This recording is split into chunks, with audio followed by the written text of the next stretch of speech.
And we're here. Hello. Hello. Dun, dun, dun. Welcome to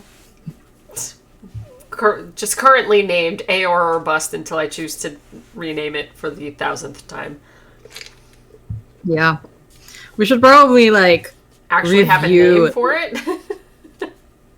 No, I was gonna say we should review basically what these people are. We're all level 22.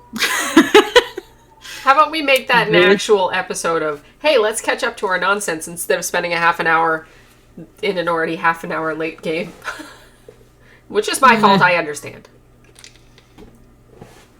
Level 22. Dante is a cleric, level 22.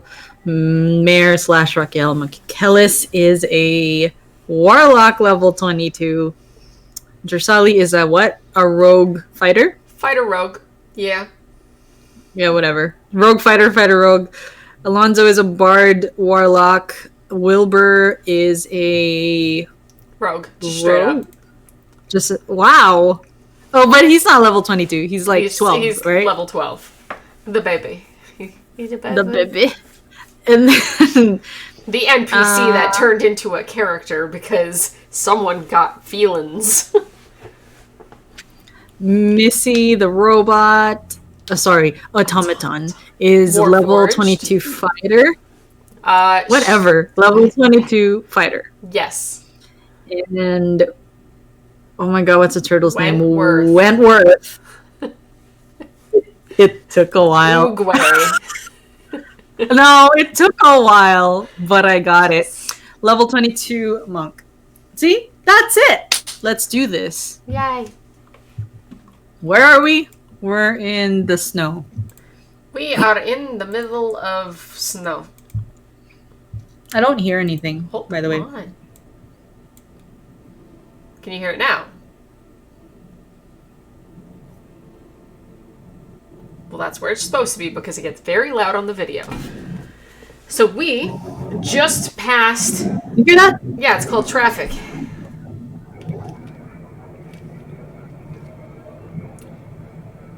Perfect choice. Okay, anyways, yeah. So last we left off, the group was trying to find where Scyllin had been taken. Mare sent up one of his ravens and to see if there was anything in the area around where she had been taken. And it spotted something in the distance. Trying to travel towards it, it was buffeted by very cold, fierce winds, and Mare discovered a barrier that was doming around the area. There seemed to be this thing in the distance the Raven had seen. The group fought through the 350 feet worth of just barriered cold wind and air, almost losing Jarsali, as she was the only one who seemed really affected by this cold. But after reaching the other side with the help of Dante, who went back for her, Alonzo was able to heal her up, and to such an extent she even managed to heal up some of her exhaustion she'd accrued through the process. But now we are on the other side of the barrier, and now we continue on into the frozen north of Eiselcross that seems to be inhabited by the Fey Prince of Frost. Yes. So Dante will come forward or move forward, and he who is still a she right now because of a spell, says to everybody, all right, everyone stay close. But I will take the lead. Let's go. And so they will keep going with Dante in the lead. And Mara is actually close by because he has stuff too. So like that. Okay. Is Mare sending up another raven? Yes. How many of those does he have left? I don't know. Jesus. I don't know. God, know your character. Jesus Christ. That's what you get for traveling with 3.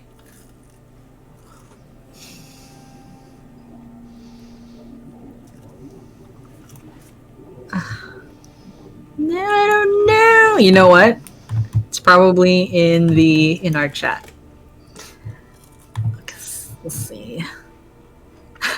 This is so embarrassing. It takes up so much time. Oh my god.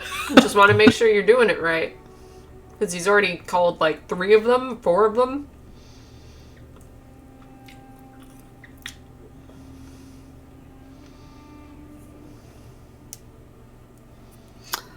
You gain ability to merge with your raven. That's not what I'm looking for. I know I can merge.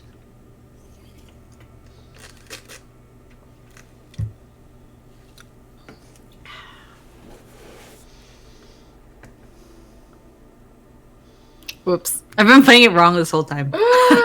Shame. It says, I have a feeling you trapped me. It says, you're smiling. At the end of a short rest, or a long rest, you can call the raven back to you. Yeah, I forgot about that. Forgot about what? That part, because you just like, oh, blink, whoop, blink, whoop. There's another one. I figured that was a thing! Because that was what... You just confettied your raven over and over and again, and I'm like, that seems... Like, that feels wrong, but I'm not going to contest it right now. But, yeah, no. Yeah. Fucking short rest, motherfucker. Then he will spend 15 minutes of a cat nap. Wait, does he even have a cat nap? He's a pure warlock. He does not. I'm pretty sure one of my characters has one. I think Alonzo has one. But anyways, whatever. So does he have the raven or not? No, because you've used 3 of them somehow. So he's out of ravens. Until he takes a short rest. Whatever. Okay. Alright, so he knows the direction of where he saw the light glinting off of something in the distance. So he does have a direction. Survival check. To ensure that after all of this nonsense, that he managed to keep himself oriented. Survival check, Mare? Yes. Because he's the only true one who knows which direction to go in.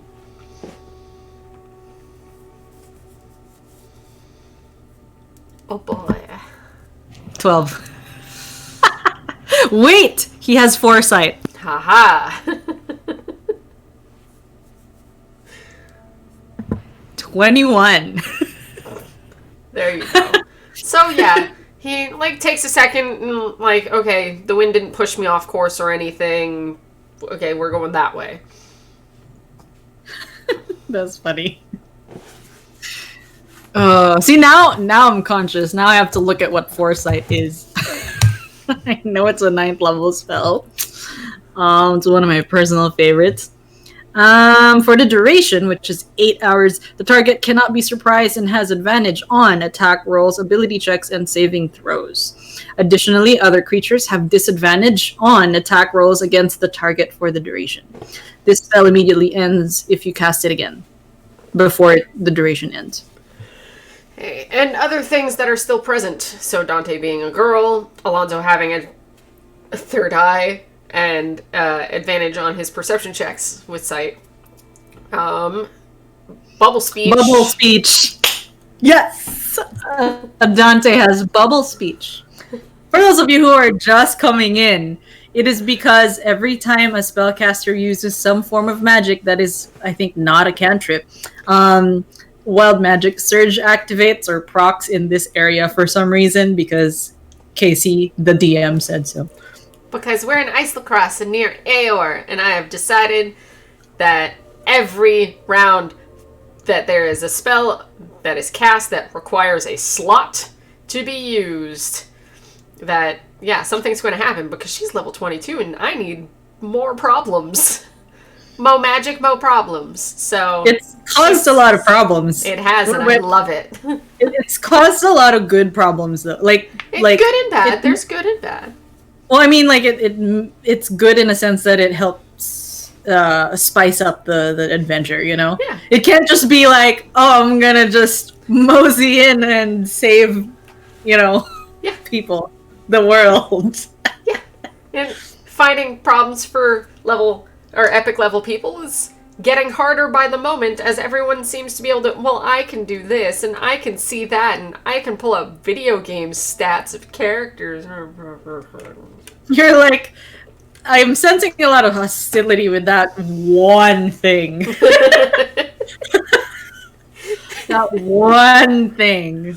Yeah, look up the epic level spells, people. Apparently Libra is the shit. Moving on. So yeah, he knows what direction to go in. Roll a d8. Roll a d8. Got it. I got it. Do you? 6. A 6. A 6. A 6. A 6.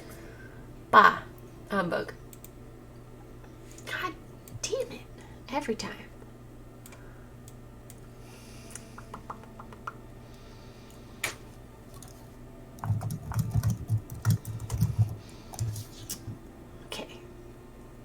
Roll a d4. A d4, you say? Go, Evie! 1. Roll a d6. Go, Evie! Evie tail, which is a 6. There it is. Evie tail. It's heckin' adorable. And look at the size of this thing, folks. Yes, it's called a chunky boy. I got lots of them. Literally, all of the ones that I have are sitting right here. I have lots. But do you have an Eevee? No, but mine has a lion head because Dice Envy is amazing. Anyways. Yes. Evolutions unite. I was doing things, but I forget what those things are.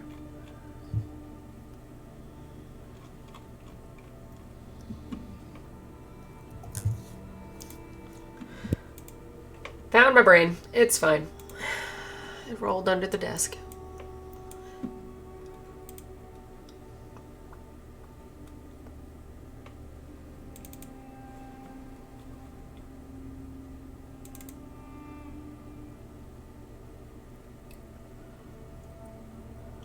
It is still daytime.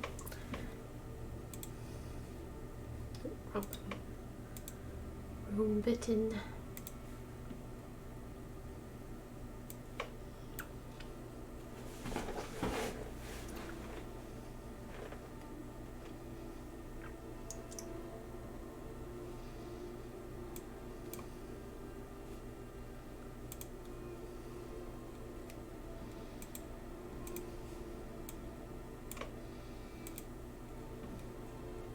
Oh yeah, roll one more d6 for me. Keep forgetting to do that. 2. Dos. Okay.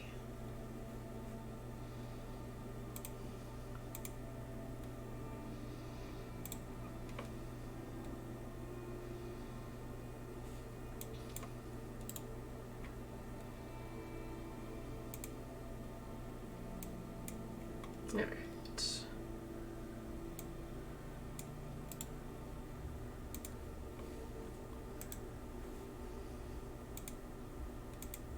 Jesus Christ. Interesting. Come here, goddammit. There we go. Just as reference, Alistair's not here. Oh, that's right. He got bumped back into the Feywild Barbecued. because of Dante. When is Alistair coming back? Well, first you haven't called him. Second, he was, yeah, banished basically for a short while, and depending on the strength of the Fae, it takes a certain amount of time before they can go back into being again. As according to the Lord that I read. Then I will probably have Alonzo say, Alastair, when you're ready, come back to me. When you're ready.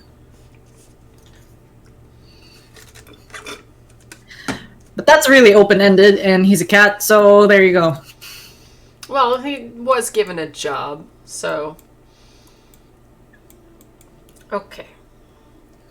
So, you start walking along, and you come to here. Mm-hmm. I like having maps for every occasion. Yeah. So... do I just keep walking, or what am I doing? So, like, do your usual bit at a time. It did start snowing as you started to adventure on. Not like what it was in the barrier dome thing. But it is starting to snow as you come through here.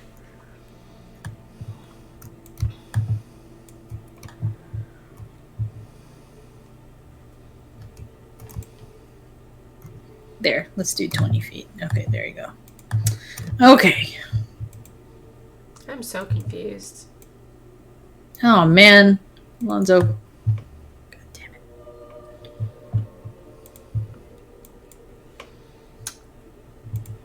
We're walking. We're walking. If I can navigate this correctly. Okay. Ah. Oh, wait. 5 seconds each time I move. 1, 2, 3. Yeah, so stop. Okay, see? There you go. Yeah, as you approach the bridge and you start to realize what it is, and you see a little bit of a red glow, just as you reach the edge. But you also feel a little bit of warmth emanating from it. Do, do, do.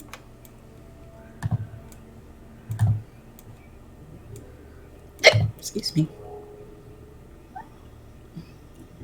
And Missy will revert back to her original size. What am I seeing? Just this bridge? Yep. Just whatever is Okay. within your circle, basically. And, Okay. barely anything beyond it unless you, really roll high on a perception check. Okay, we're gonna continue to walk. So just for the sake of simplicity, I'm just gonna have Dante walk. But they're going together. Okay, so perception check. Okay. Oh God.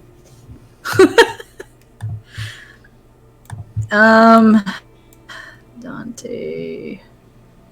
Oh, right. 24. Yeah, so you're checking out the bridge, and because over the edge, you see lava below. It's not a lot. It's for what looks like a river-sized thing, it is only a stream at best, but this bridge is made of ice and snow. And you can see that the heat is wearing away at it. It must be a new lava flow from wherever it's coming from, but it is deteriorating what was once likely a very nice, pristine bridge. All right. So you kind of you press and you feel that it's not, doesn't feel as sturdy as it should. Okay. So Dante looks to the group and says, like, I'm not sure how stable this can be for all of us to walk through. It's not safe. And Alonzo says, well, I can fly us over there. It's fine. I'll just have to go back and forth. And then, let's see. I don't know if actually Mary can just teleport. How far is this bridge? Okay. Let's see. Perception check for Mare then.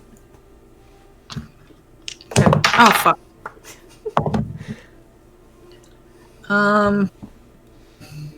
Those are really good rolls. Jesus. Perception. Oh, right.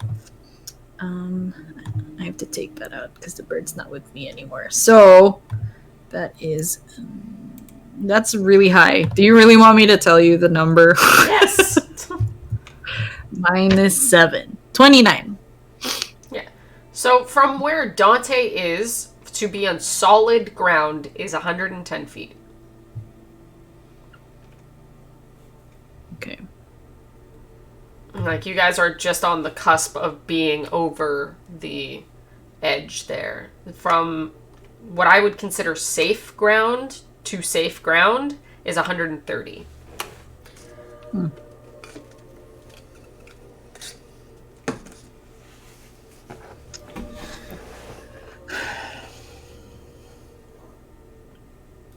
So Mary's just like, yeah, I can fly. I can fly over there too. Like, you're nothing special. I can play. But I won't be carrying anyone. I'm just in it for myself. So basically, he's like, don't worry about me. And then, let's see. Alonzo looks around. Anyone else who can fly? And he looks to Dante and he's just like, don't look at me. I can only do that once. And I already used that up. I think, can you? Let's see. Until the next dusk. See? I knew it. See, him I know, because I had him for a while. Okay.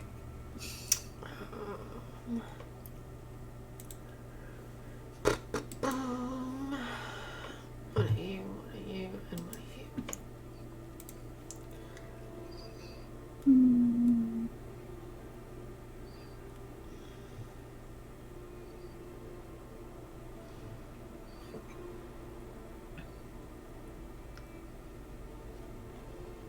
Trying to figure out what else to do for this, because there's a lot of us. Yeah. I mean, technically Alonzo can just go back and forth. Yeah.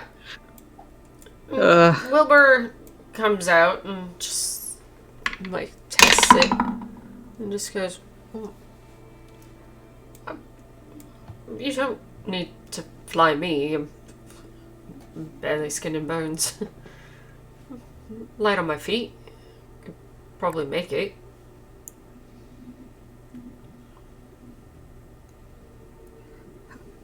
How sturdy is this again? This thing? This ice thing? It looks like it's crumbling. Okay, so then Alonzo's like, absolutely not. You're not gonna risk yourself to fall. This thing can fall any moment. It's melting, and that's lava down there. You're gonna that's instant death. And then Dante's like, listen to daddy.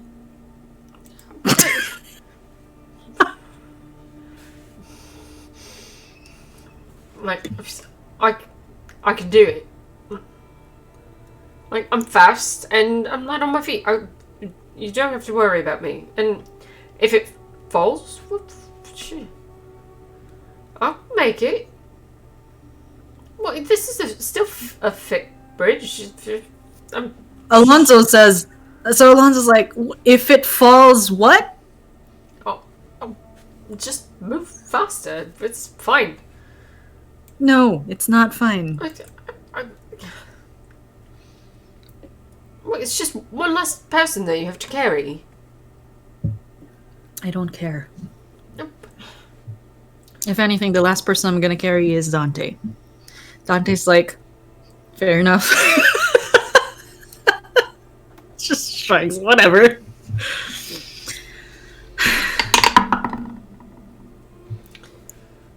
So Wilbur just like huffs and just, I can do it.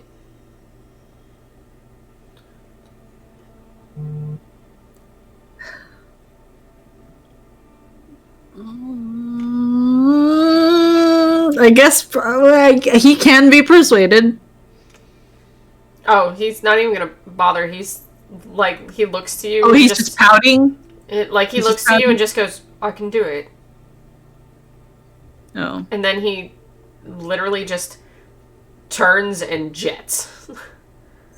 So he's just like, Wilbur, no!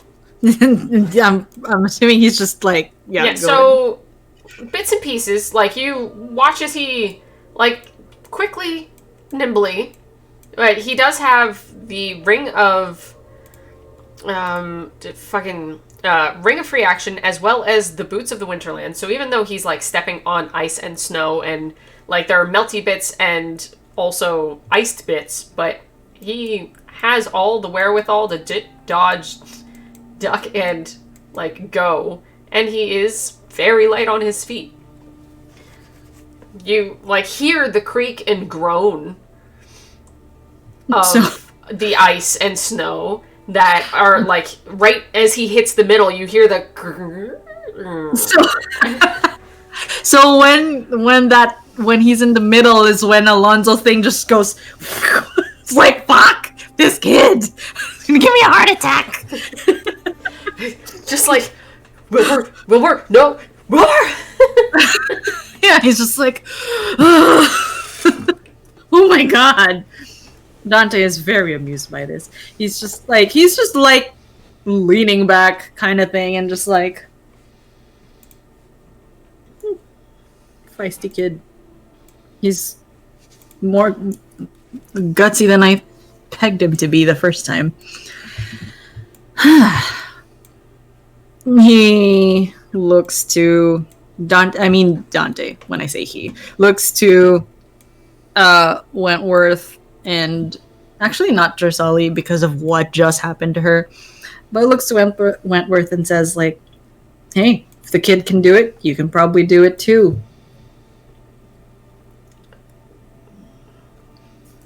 I have been known to be rather fleet of foot. And he just kind of half smiles.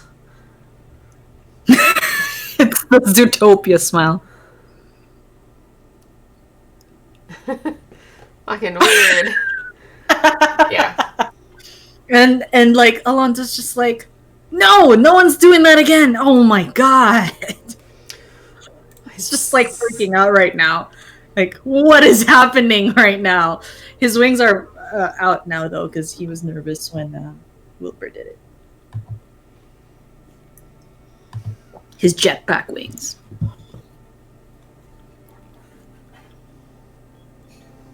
Actually, does he have?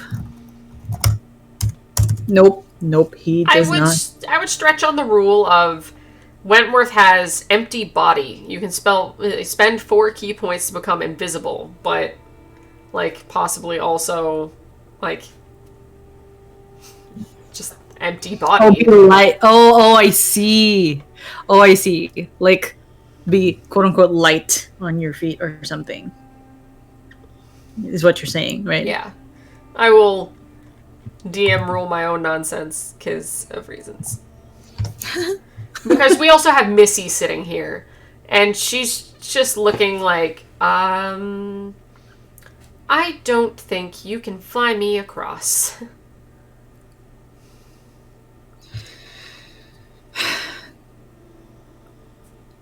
Dante's like, that's alright. I could I can do something about that. I can give Alonzo a little hand in terms of carrying the rest of us.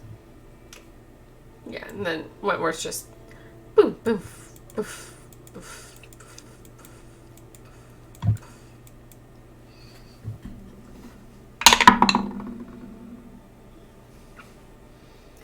About midway, yet again.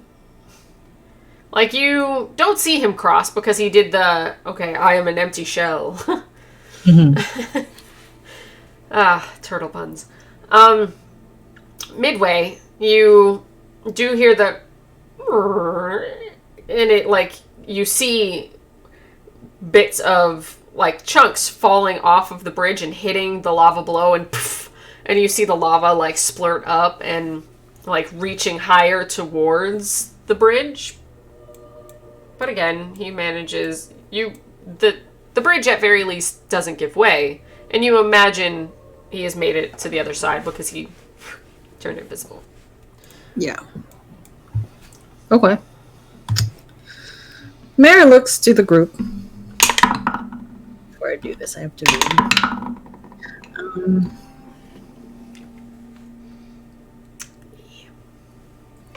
Let's see.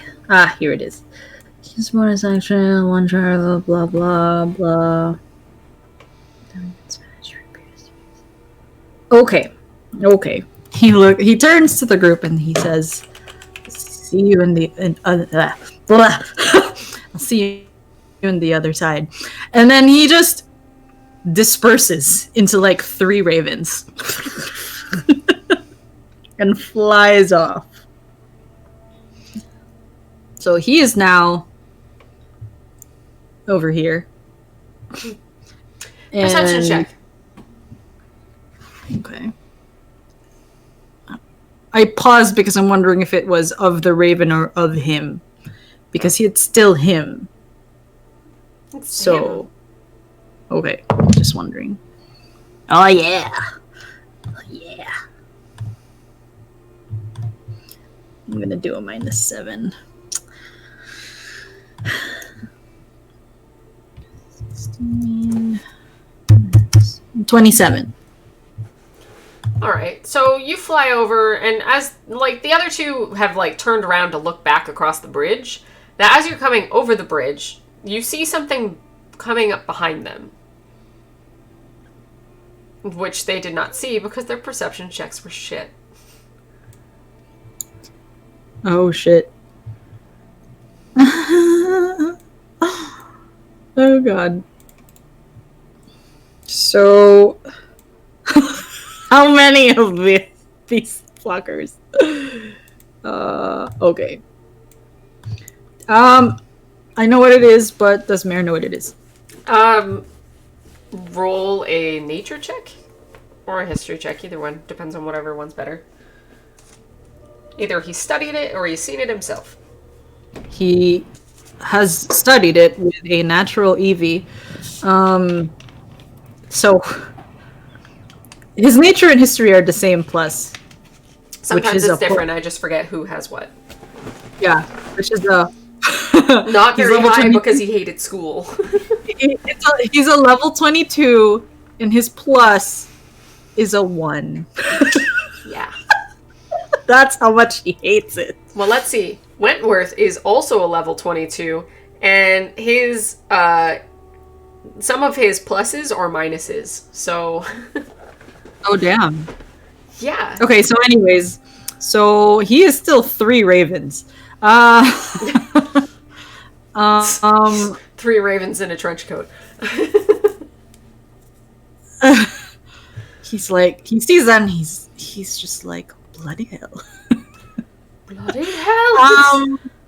Bloody hell. I don't know if he can actually, I have to read the quote that you gave him, because that's how he's doing this. The same space blah. One charge, disappear.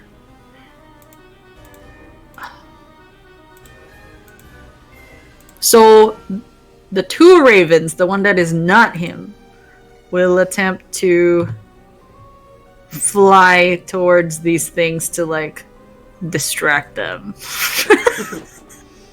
It's just like actually, so that would also have these two pay attention, because it's the raven just goes Caw! Or whatever, like the two ravens just go Caw! Like towards these things, but they're trying to have them go somewhere else. Okay. Like, yeah. I would give you Mare's persuasion. Oh, okay. Mare's persuasion. Either persuasion or performance. Like to get their attention, like how much of a display did you put on, or did you just like, or did the ravens panic and go fuck and just like fly off?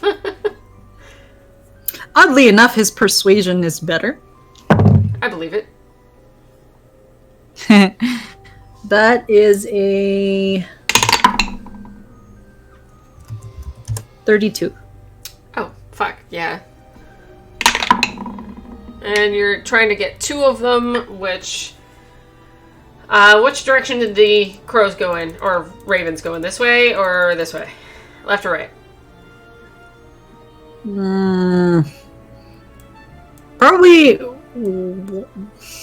Probably left. To the bushes or something. I don't know. To the bushes!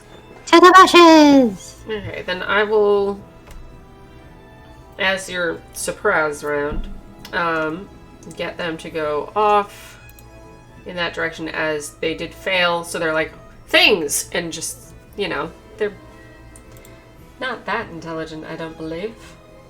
So, as part of this entire action, because these are three ravens, so the two ravens fly over there, but he himself would land like where his icon is right now, and like become himself, and he's just like, we need to get out of here.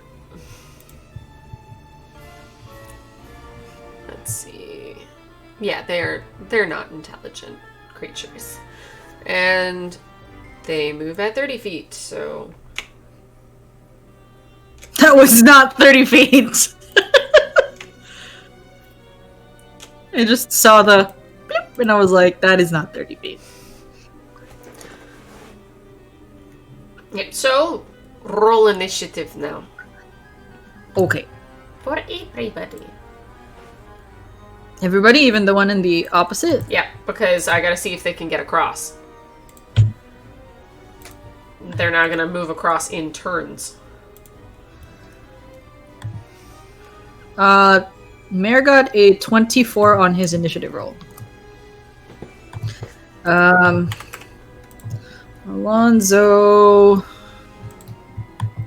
Why isn't this working? 16. And Dante... It's still not working. What about this? 17. Alright, then Wilbur. Wentworth.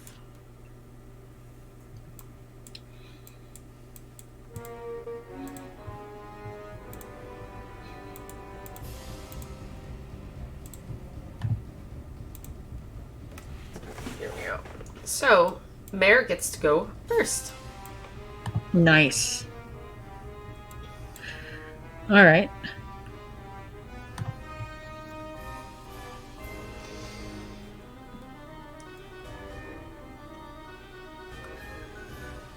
I'm so disappointed in him. But then again, he's a selfish person, so this makes sense. I'm looking at his stuff and I'm going... This is not group friendly. This is sustain myself and I will live friendly. Yes. Which frankly makes a lot of sense. Yes. We've known him for a while. He's going on 7 years old. Yeah, it makes sense. It makes total sense, but like, man, what do I do? He can totally escape this just fine, but the others will die. Um, he will a shroud of like basically a shroud of it's not shadows because it's passed without a trace, so it's just like mist shrouds them, and because he is a warlock, it is always a 6th level, unfortunately. Just like last time. Let's see what you get today.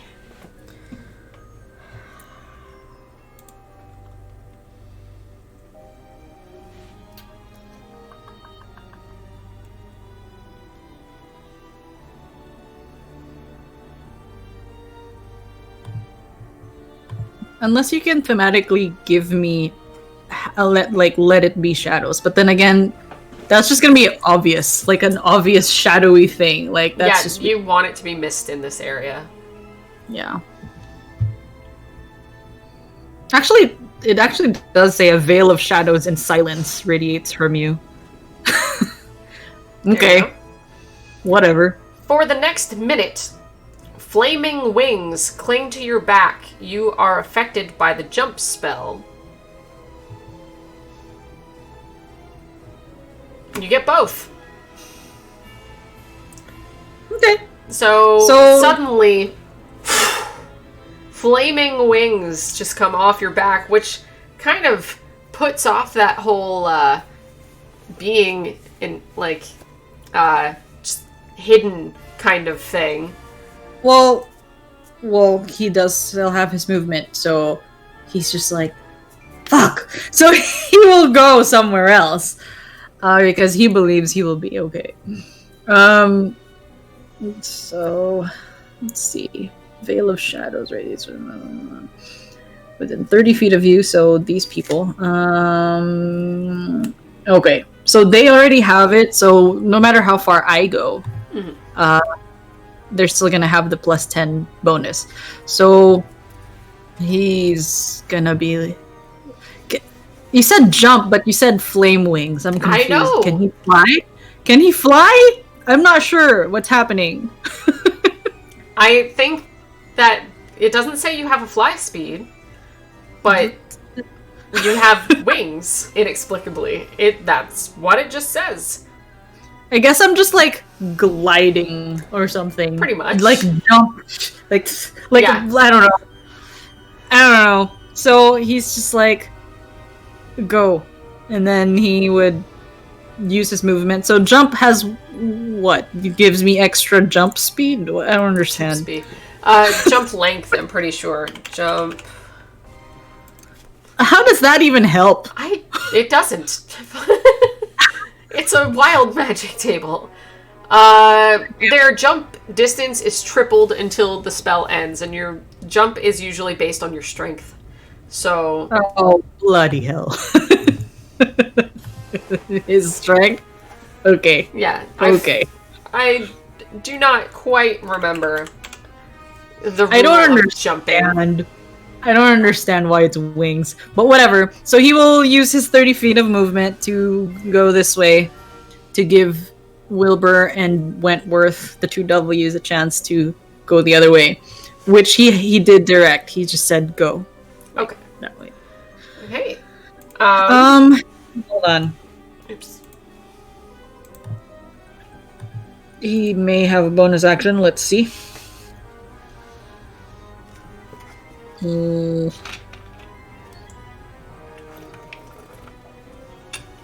He actually... He could shove. his mage hand could shove, but that thing is really big. I don't think that's a thing. Yeah, no, I don't think you can shove a Remoraz. It is a huge monstrosity. Let me look at the thing of the... Jesus Christ. Mage hand is 30 feet. So... The hand... Where's the map? Okay. Bah! Humbug. Okay. So... Oh, Yes, it is just the What? two of us. Sorry, not paying attention to the chat. What? Oh. Uh, When did that person send anything? Like, I don't can't know, see it didn't get a thing. Oh gosh. Hello! So anyways, yes, so it is just the two of us. So, a hand would be, let's see, 30 feet from me. So, I'm gonna go, oh my god, 5, 10, 15, 20, 25, 30. There. So that hand is actually invisible. Okay. This is probably your discretion. Can that hand ready a shove? Or, like, attempt to, like, distract if it goes close? The most you'll get is a bitch slap out of it. Yeah, okay. Okay. I don't think you're gonna move a huge monstrosity, but you can smack it at best. Yeah. It won't do damage by any means, but, like, you can poke it. Yeah. The intent is to slow it down by distraction or something. So Yeah. Okay. That's his turn. Okay. Sadly for the people on this side of the bridge, they're just hearing sounds like the birds cawing when they tried to distract the monsters, but they don't know what's happening through the snow. Yeah. You just heard Mare kind of half shout, like, run, Yeah. which is helpful to no one on this side of the bridge.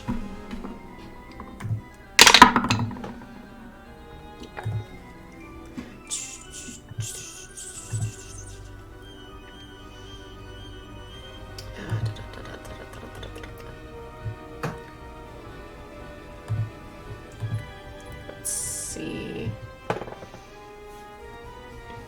Whose turn is it? It's Missy's turn, which is the hardest part, because she has so limited things to get her over there.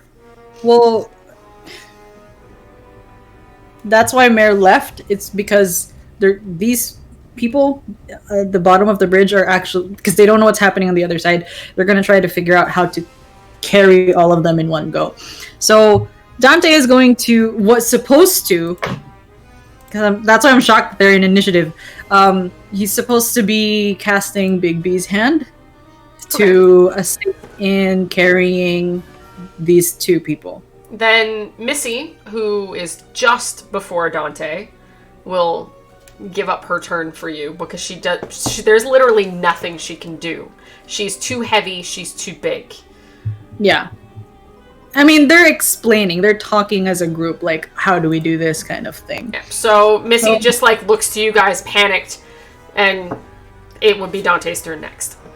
Yeah, so Dante's like, relax.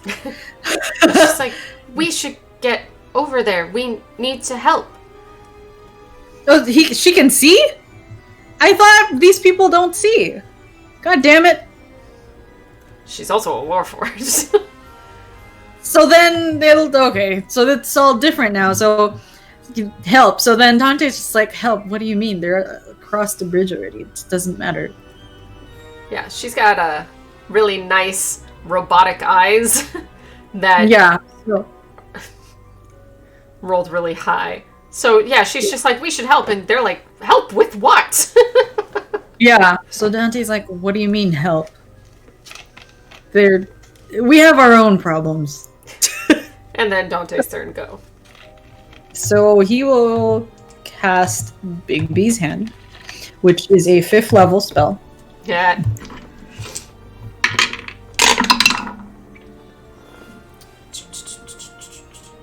Which, as you said, takes another turn because of his bubble speech. Oh yeah, that's true. Turn. So it's technically, it's technically not cast because the verbal has not been done.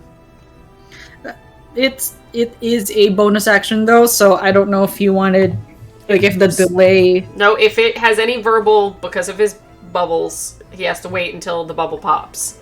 or else the Okay. verbal of the spell doesn't go off. Okay. Poor Dante. I hate that we're in initiative already. Fuck you. Sorry. Alonzo. Unless Dante has more he can do. Yes. I mean, that was just his thing, but he doesn't know. He doesn't know that there is other things up there. So, I don't know. He would. Oh shit! That's no. Never mind. That's concentration. Okay. Then nothing. Nope. That's it. Okay. Alonzo's turn. So Alonzo would be. Okay. So Dante said he was gonna cast Big B's hand, right? And Alonzo's just like, yeah, I can do that too now.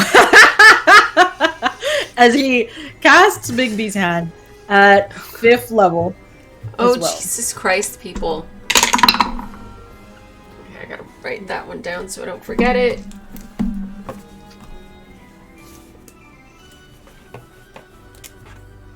So basically, before the bubble pops, Alonzo's like, relax, I can do this. He's trying to one-up Dante. Of course he is. And he casts Big B's hand, part annoyance because of I think has seen Dante do it before. That's partially why he chose this one. So yeah, that is his bonus action.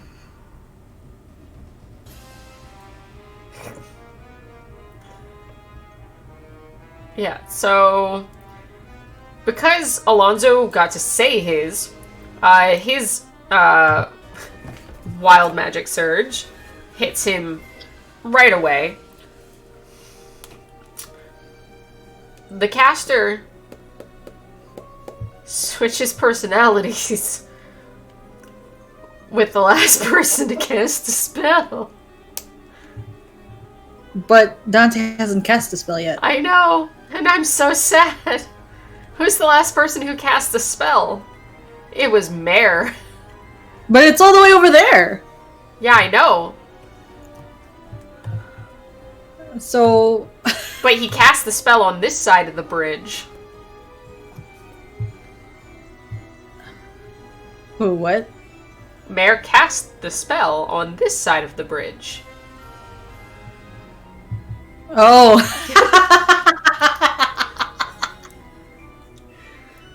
So Alonzo and Dante, or not, sorry, Alonzo and Mare, too many of your people, just get to switch personalities.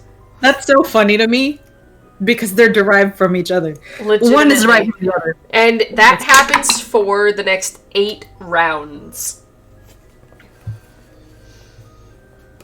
So suddenly, Alonzo is the selfish one.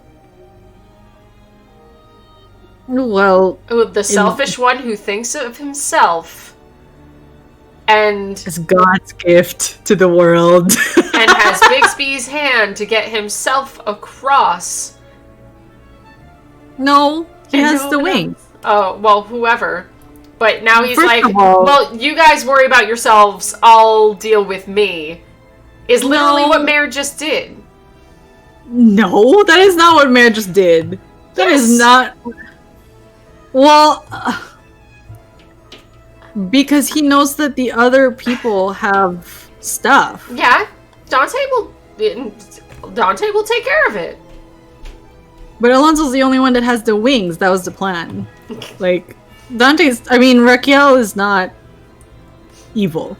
But So- now at least, yeah, Raquel is going to be all kind and healing and Stop taking control of my character's personalities.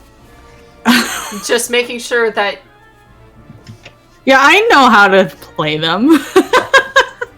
So, Alonso is like gives Dante a smirk, like, but he's basically just he has that arrogant look on his face, and he looks to Missy and like has the hand just go. Well, he would instruct Missy like, go on. How much weight can Bigsby's hand carry? So, I'm actually weighing this. Bigsby's hand has a strength of 26 and a dexterity of 10 and an AC of 20. And it can grasp things. It can like push things and stuff. So I'm assuming it can carry things as well. Yeah, there's just there's a certain weight that a certain strength can do, but well, his strength its strength is 26. So there you go. Yeah, even Missy herself with only the +4 strength is capable of carrying 270 pounds. So, yeah, it can likely carry her. She's just... Can it carry Missy and how much Drusali? space does it say it can? You create a large hand, blah blah. A large? Yeah. Because one effects on it. I'd say it would be able to carry 2 because Jarsali's just one person. So, because large is usually 4 squares on anything. Oh. So I imagine it could carry 2 easily. Okay. So, oh man. So he has these two hop onto the thing, and then he looks to Dante and he's like, "Looks like you're on your own." And then they go, leaving Dante there. So how far does it travel again?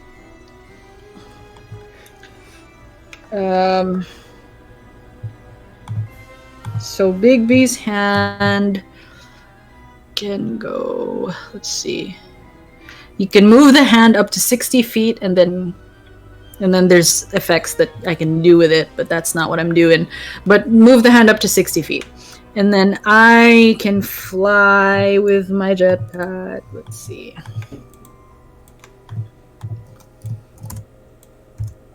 Damn it, why didn't it move her the first time? 60. My flying speed is also 60. Okay. So yeah, so he's just like, looks like you're on your own. And then they go. Leaving Dante there. And Dante's like, that asshole.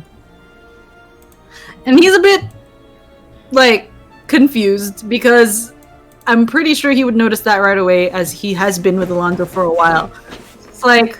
Man, like, no matter what it is that I have done, he's never been outwardly cruel so far. Yeah, so he's just like... And I fucked his girlfriend. yeah. Like, yeah. But then he was just like, well, he punched me, so, okay.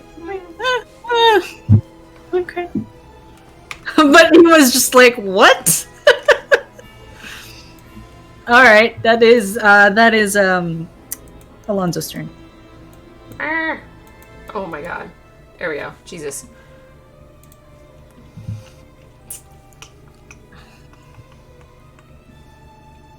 What? What?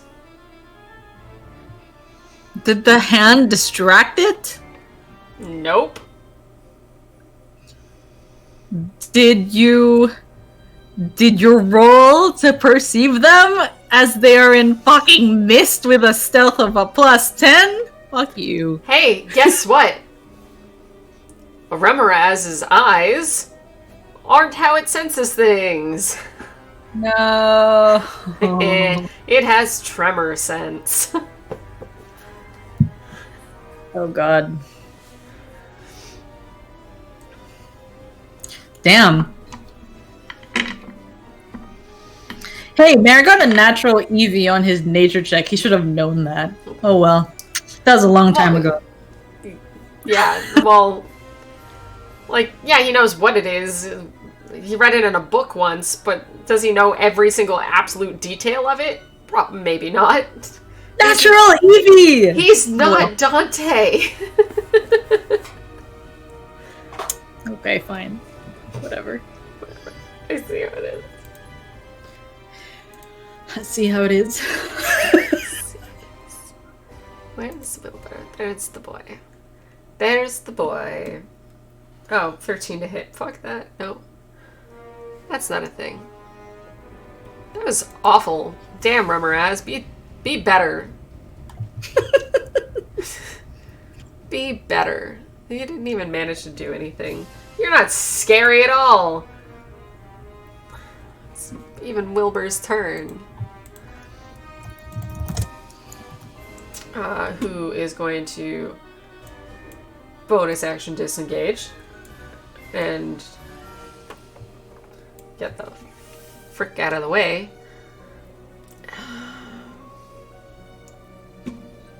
And he is going to not do the best, but still going to hit the damn thing. But he does not get his sneak attack.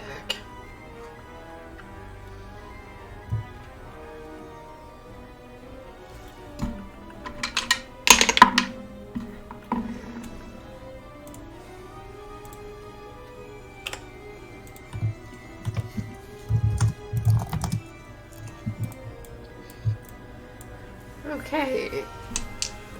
How long do mares ravens last, or are they already gone? They're dead. They're gone. Okay, they're gone. So. Oh, wait. I thought they were attacked and stuff. Never mind. No, there's... Wait. Let me read. They weren't attacked, they were distracted, so... Okay, let's see. Because you lured them away. Their action basically was to follow the birds instead of continuing to pay attention to you guys. Oh, it disappeared. It disappeared. Oh, it disappeared with you? Mm-hmm. Yeah, so this guy at least gets to move on you then.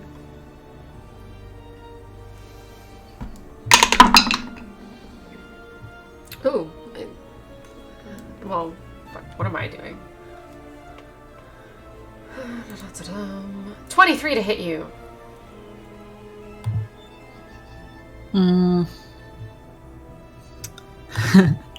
Hold on, let me read my stuff.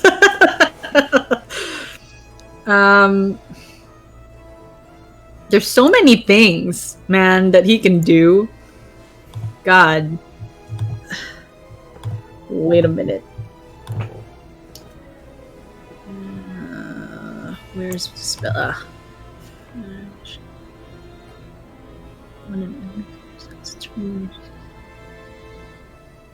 Oh. When you return attack, blah blah blah. Okay, so the shadows coalesce around him, and you have a disadvantage on your attack. So roll again. You're a whore. 27 to hit. Okay, so 23 basically. to hit. Okay, to the start of your next turn, attacks targeting you are made with disadvantage, including the triggering attack. When an attack hits you, you can choose to teleport up to 15 feet to an unoccupied space that you can see without provoking opportunity attacks after moving in this way, blah, blah, blah. But I can teleport multiple times because it's always cast at 6th level. 6th level! So what I did was called Umbra Armor. So he teleports 5 times. He can teleport 5 times. So every time he's hit, which means I still have to hit you, right? Or is it every time you would be hit? I think you have to sustain the damage before you can go poof, I'm over here. When an attack hits you, you can choose. Yes. Yeah, so I do get hit, but I will teleport after that. Which is good for you, because it basically automatically grapples you. So yeah, so there's shadows, and then it manages to hit me for what? 41 piercing damage, plus 5 fire damage. Yikes. 41 piercing damage. Fire damage, okay. Also. Damn. 11 fire damage. Plus another 11? Yes, ma'am. Jesus. No, come back here. Yikes. But then you take the damage, and as it tries to coil around you, you just go.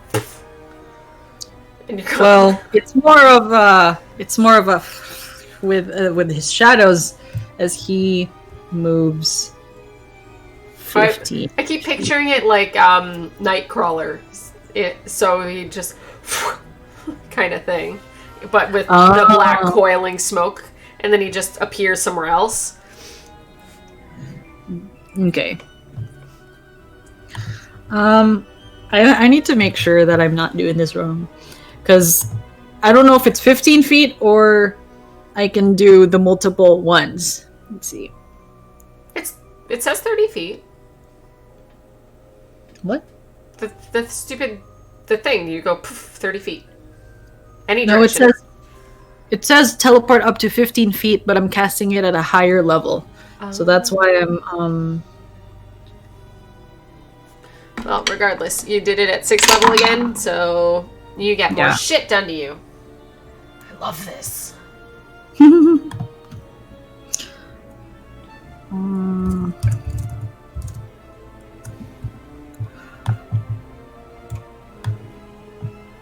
Oh shit. Damn it. The ruler.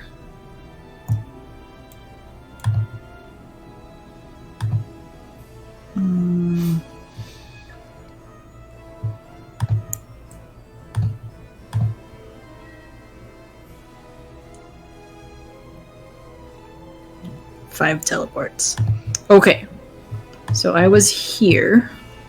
So 1, 2, 3. Fuck. Didn't know that was a number. 4,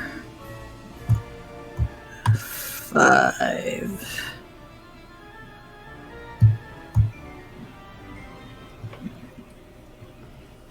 Wait, Okay. what are you doing? I'm teleporting. Yeah, not all at once, lady. What? It only does 15 feet, and then if you get hit again, you get to go again and Really? again and again. Every time it helps you flee in a single round, so if there are multiple attackers, yeah, you get hit, but you can move. And then eventually you'll make it out of the area of effect. Are you sure that's what it does? Yes, because I'm the one who fucking made it. We need to really stop saying that word. What, the fuck word? Yeah, like too many times. No. Okay. You can choose to teleport an additional time per spell slot above second. Okay. Alright. Then that was my question the first time and I wasn't answered. Alright, so then I will... I didn't know what you meant. Okay. So... But I do become invisible, I think, right? Does it say you become invisible? Oh my god! I have to read it again! Yes! This is like the fucking third time!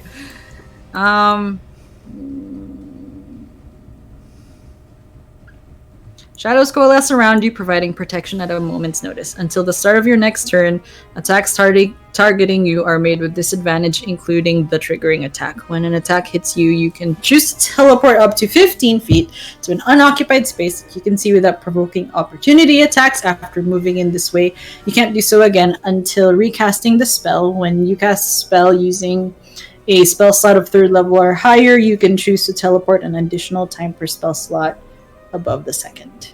It literally doesn't even say invisibility on there. Okay, must have read something else then. I think I was reading Vanishing Trick, actually. Probably that, because all the vanishings are the invisibility spells. Yeah. When an enemy creature starts its turn, you may choose yourself and another ally within range to make both of you invisible. Okay. Okay. Continue. Okay. So the thing that happened to you is... So you cast the spell and, like, it hurt you, and at the point of when you disappeared, you also released a deafening bang that is going to hit everyone within 60 feet, and they must save or be stunned for 1d3 rounds. And the ones you hit are, at very least, going to be this one, that one, and thankfully, Wilbur is out of range. But literally every... Wilbur is not out of range. You said 60 feet? Yeah, according to mine, from where you were at the time, he is 65 feet away.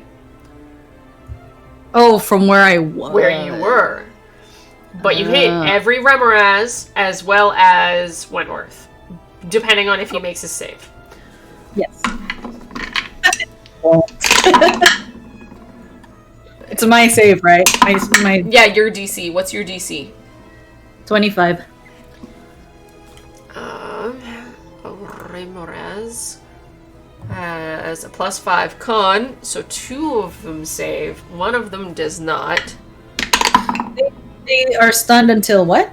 1d3 rounds. Oh, so okay. one of them, which is the one that was actually farthest away, is going to be knocked out for... I'm going to use a d4 and do my best.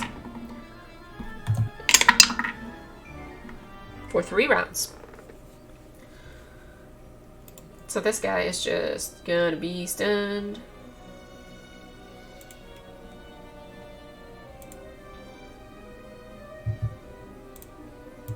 There we go. And Wentworth also failed.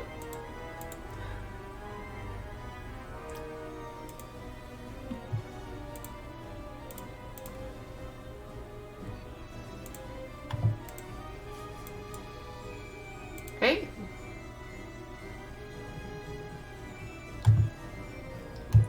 Luckily, it is Wentworth's turn. And being a monk. Oh, shit. That's right. He can just go, pew, done.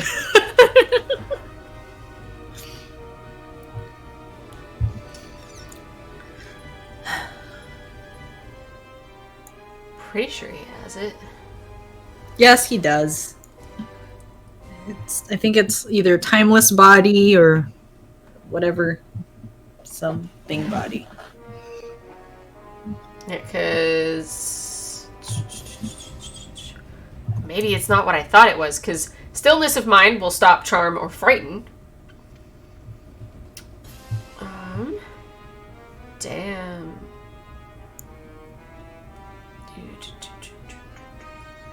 Maybe a different kind, but sadly not this one.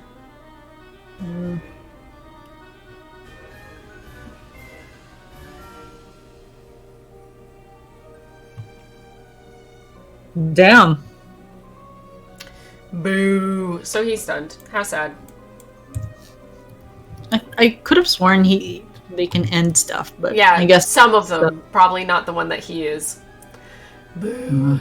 Moving on. Okay, and that one's the one that's stunned. Moving around 2. Mare, it is your turn. Oh god. Alright. He's just like he got real dizzy from that, and he's just like, oh shit. Oh, first of all, I have to roll for concentration.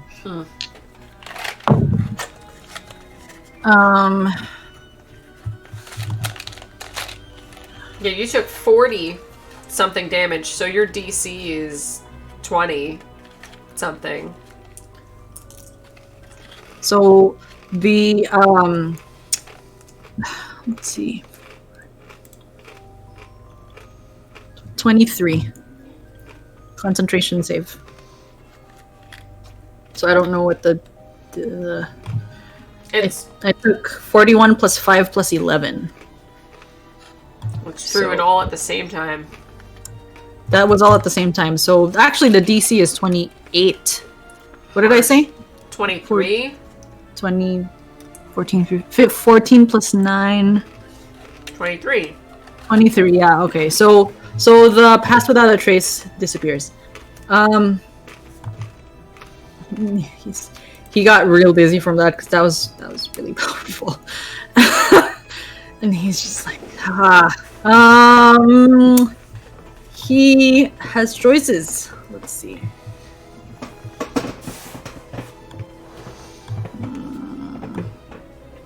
Must be nice when your celestial sugar mama is the Raven Queen.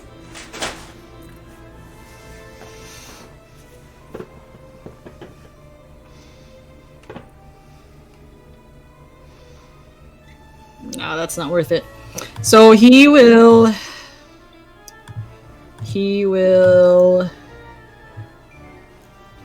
the shadows coalesce around these two things.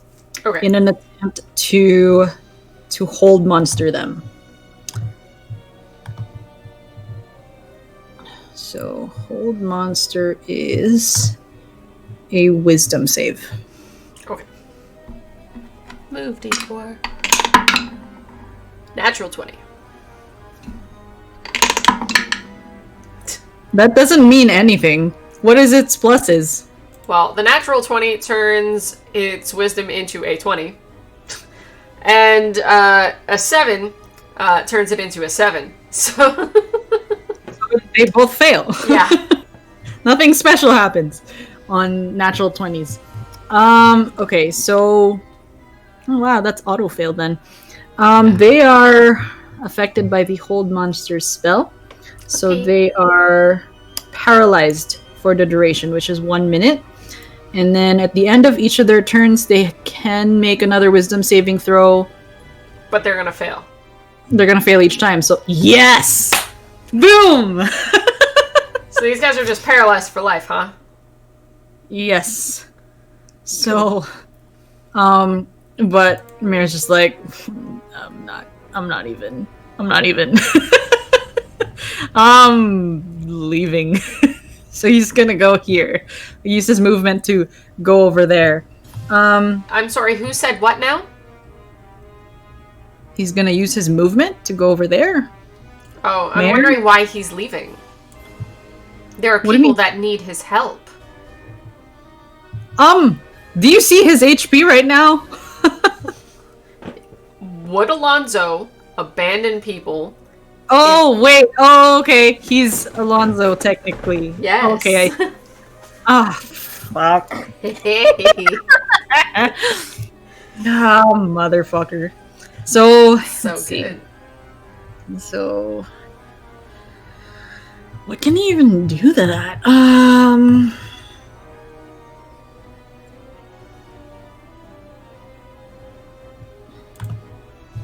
Trying to figure out how to do this.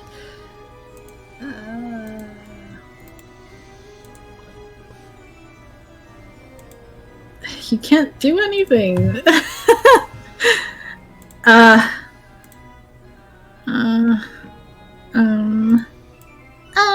Okay, so he would use his movement to go over here, and he's like, "Let's go, big guy."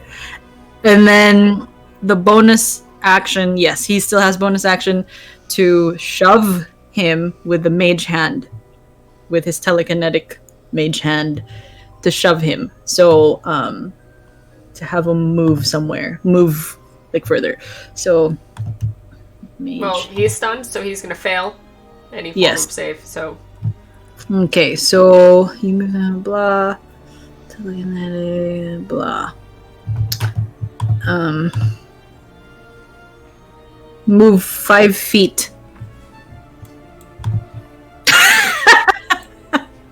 Jesus. I came from here? Let's see. Was that 30? Yeah, that was exactly 30. So there. Yeah, that's his turn. Okay. Missy is being carried, so she can't do shit. Mm-hmm. Dante! Save yourself. Oh, God. Yes.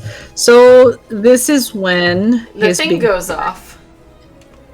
Yeah, so So. his baby's hand goes off. So. Yeah, you've got Bigsby's hand. Yeah, it's great. I wish that this is a thing that would happen, but it's not.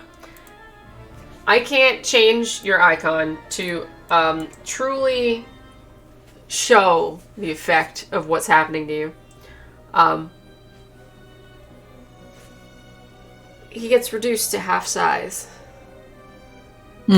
So he is now exactly half of whatever his height and size is. He is now the size of a halfling. He's 3 feet tall. That's fine. Yeah. I think it's hilarious. That's even better. So he hops into the big bee's hand, and then the big bee's hand will go 60 feet here. And it is at this point where I am hoping Dante can see. Well, you've only got the range of your circle. So you can see Mare, you can see Wentworth, and you can kind of just make out like a little bit of a spiral, but you're not quite sure what it is. It could be a giant snake. It could be a giant bug. You see something. Okay. Not quite sure what it is. Then he will...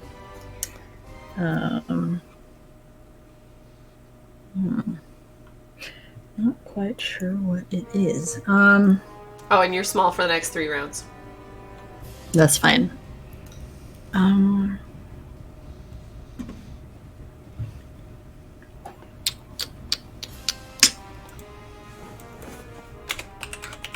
So he does see Mare though. So Yes.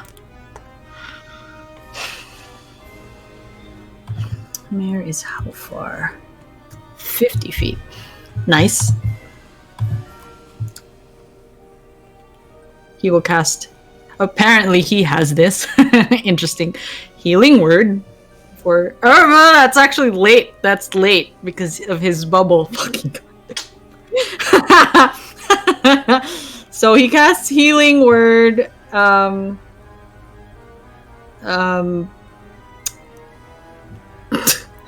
At Jesus Christ. Hey, don't roll yet. You don't know. You don't know. Well, the roll is fine. It's a different table. That's all. It's 3 wild search tables at all our D100s. So no matter what, 3 the wild numbers can be- search tables, huh? That means it's 3, 3, and 3, so I can cast it at 3rd level and still be okay. You'd be wrong. Oh God. Thanks. He would. What would he do? Does he like Mare?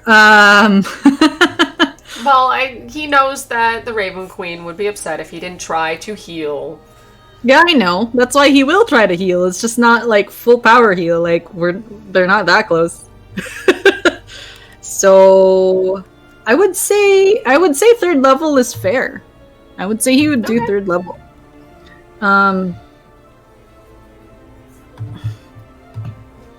Healing word 5e.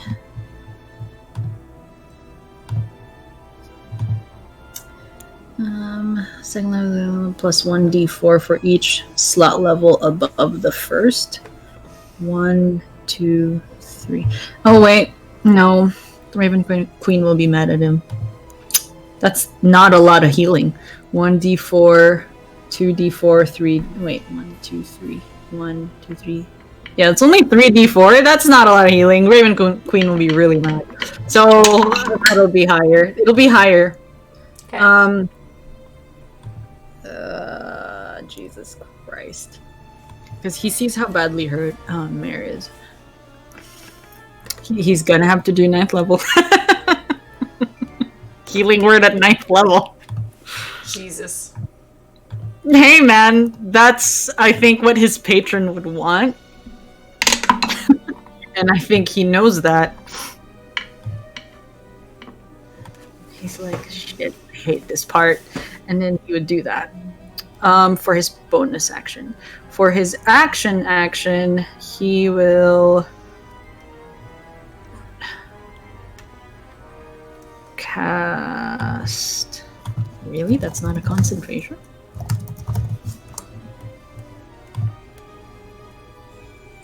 So many things. He's gonna cast Guardian of Faith at 4th level. He's really rolling the dice here.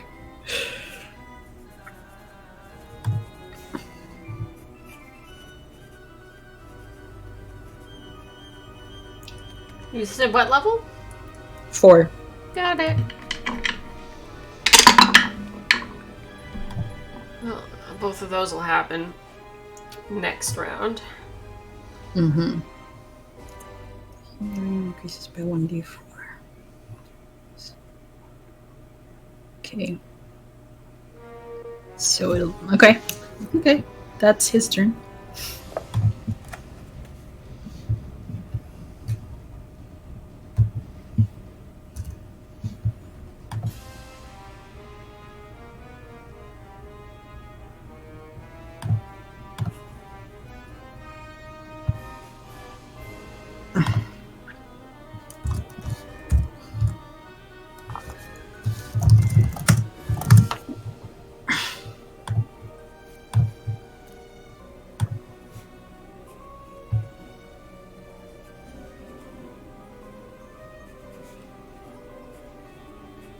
Okay. That is his turn, making it Alonzo's turn.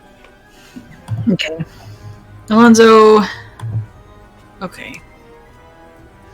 He and Big B's hand will fly 60 feet. So these two are also going to go 60 feet.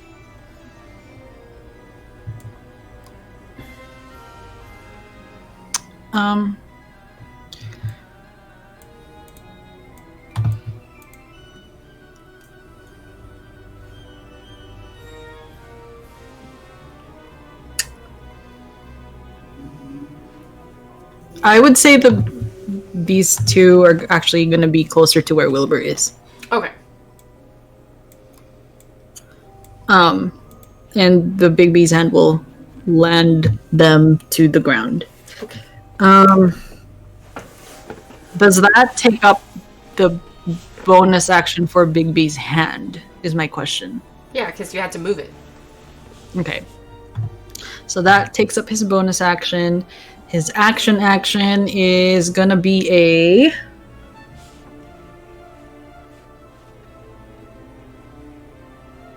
It's gonna be an Eldritch Blast because that doesn't cost him anything.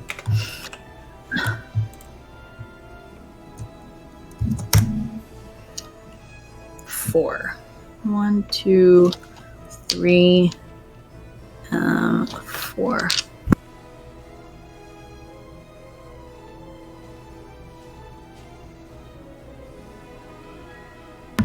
Would you realize that these two are frozen? I mean, it's pretty obvious they're frozen. Yeah, because they're not moving anymore.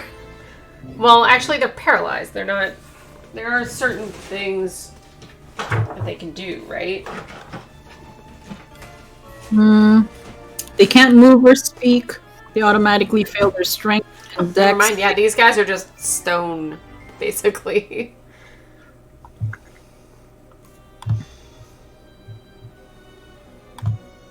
He's still gonna attack them. I don't know. Intelligence Good. check. Intelligence check? Yeah.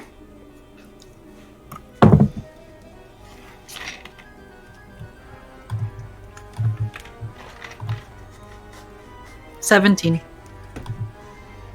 Yeah, so if they can't move,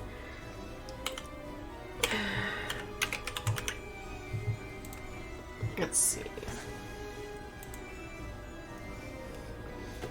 Yeah, incapacitated, can't move or speak, automatically fails. Yeah, even any attack that hits this creature is an auto crit. If you're within 5 feet of it. It's not going anywhere. It is just frozen in place. The only thing that he doesn't know is how long that's going to stand. But they're also frozen right now. So it's up to him if he would attack or just try to get away. Yeah. They're frozen, so he would... So the Big B's hand actually won't land those two, my bad. Okay. They would... That is the 60 feet, so that's where they're gonna be, but the hand is still holding them. Yeah, but now they're overground. If they want to hop down, that's up to them. Yeah. Alonzo can use his action, to... I guess it's a dash action, to go to Wilbur in an attempt to take him so that they can fly together. Okay. So yeah, he's not going to resist by any means. He'd just be confused, like, what's happening? Just like, what? Just like grab him, and he's a beanpole, and then after he'd be able to fly off with him. Yeah, so that's Solly is just like holding on to the hand, like, I don't like this, but it's just doing it anyways. Wilbur's in your arms, so he can't really take a shot so much. He's still in that kind of mode. That thing's still stunned. Wentworth has a chance to shook him. Does he? Nope. Envy him. Mayor, it is your turn.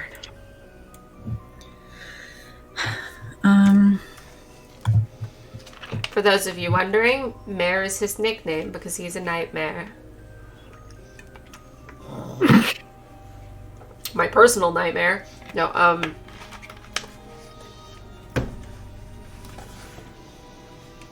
Oh! Wait a minute. Oh, I love you, Mare. So much. Oh, yes. He has that spell. Okay. You're the one who gave it to him.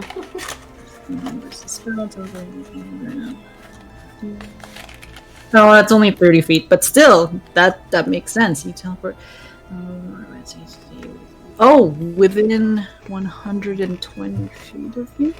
The air quivers around up to 5 creatures. So 1, 2, 3, 4, 5. Oh, he will use himself too. Nope. He has Alonzo's traits, so no, he will use the 5 to other people. 1, 2, 3, 4, 5. So he targets Wentworth, Jersali. Oh, that's weird because he can see that the hand is there. It doesn't make sense. I'm so confused on what to do. He would still do it. Wentworth, Jersali, Missy, Alonzo, and Wilbur. And the air kind of like quivers around all of them as they... Okay, if they are unwilling, they could make a wisdom saving throw to resist the spell. But he will probably say, heads up, or something, and then cast Scatter. Okay, what does that do? First of all, do they resist the spell? Why would they resist the spell? They know these things aren't casting it. So, you teleport each affected target to an unoccupied space that you can see within 120 feet of you.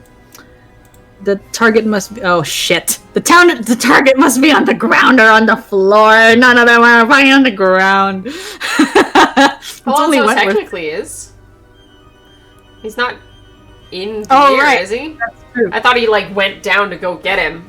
And then, like, so he'd land to grab him properly, not just, like, scoop go. That's true. So then it wouldn't be Jorsali and Missy because they're lifted still, right? Or are they on the ground? On the ground? They were levitated, so yeah, they're not on the ground. So then, sorry, then the target would be him, Wentworth, Alonzo, and Wilbur to basically teleport 120 feet. It has to be people within 30 feet of you? Yes. Okay. Then where are we going? 120 feet is Away. yeah, like way up there.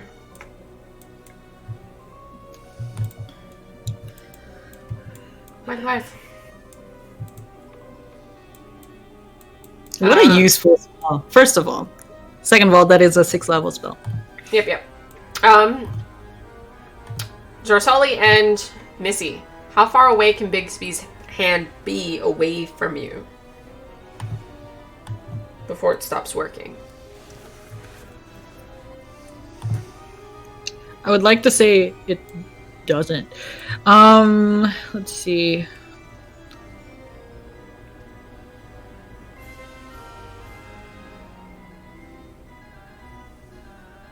Nope, it doesn't say anything. Okay. Although, okay, it says range ... 120. I don't know. It doesn't say it vanishes if it's away from that thing. So I don't know. Well, it's still technically within 120 feet of you because you only went 120 feet away.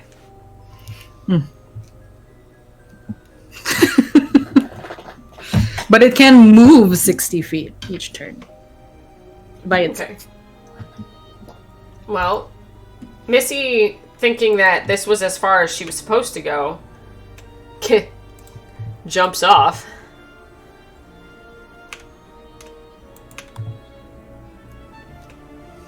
And moves 60 feet on her own.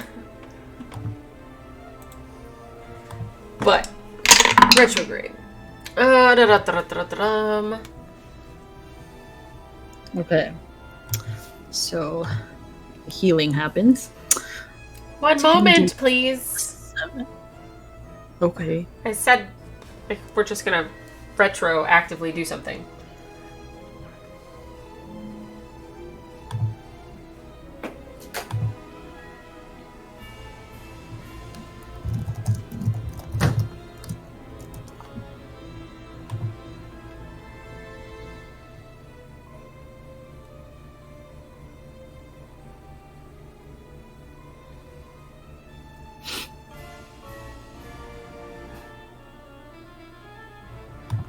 Okay. It's a funny part. As Mare casts the spell, and it seems to take you and the group over, the group goes where they're supposed to. But something happens in transit to Mare, who started over here. Roll a D8 for me. 3.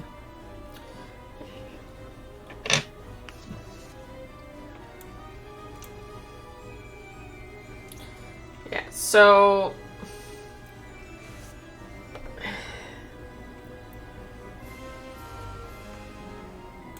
you get flung.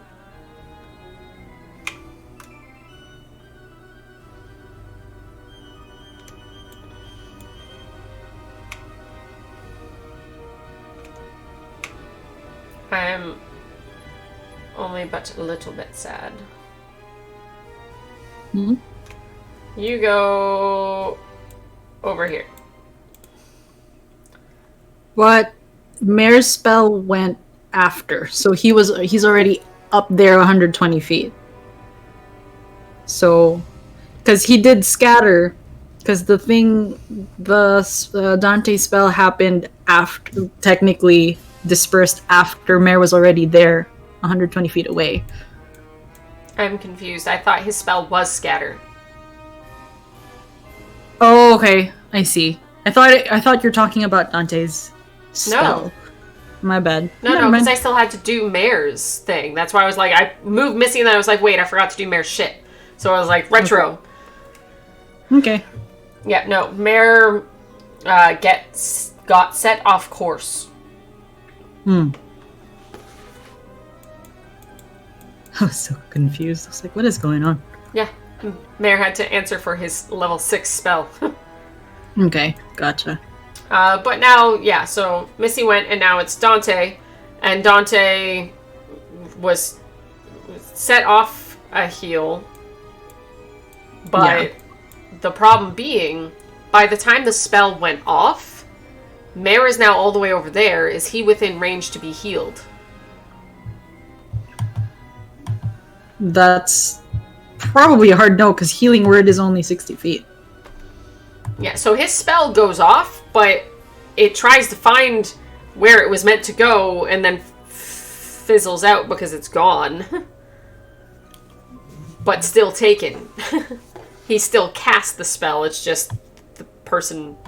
It was... Yeah, I know. Keep going. Okay, I get so... And then he did something else. He casted Guardian of Faith. Yeah. So...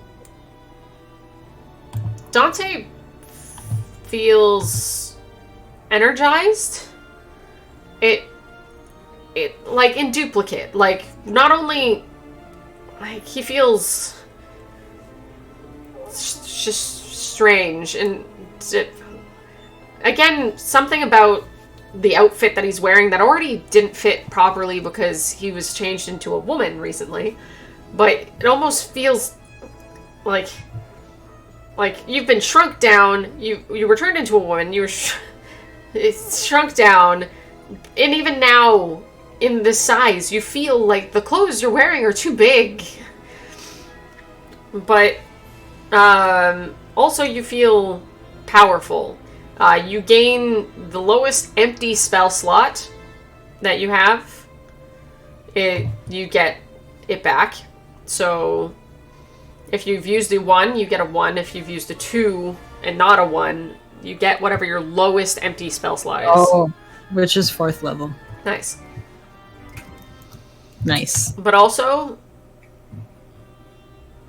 well, we'll get to that. Not right now, he doesn't know. But I have it written down. So, Dante, wherever you are going, get there.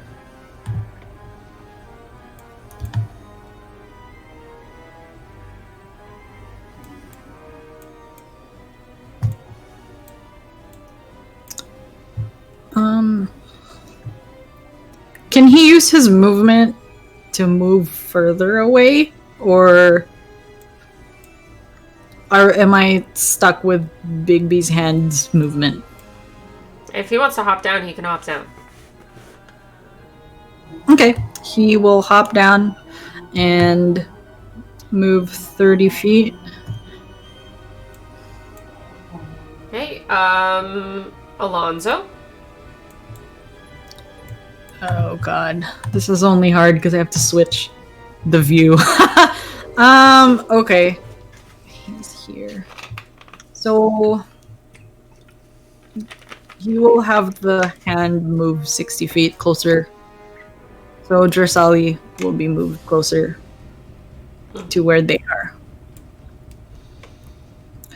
And then... I don't know. Pretty much.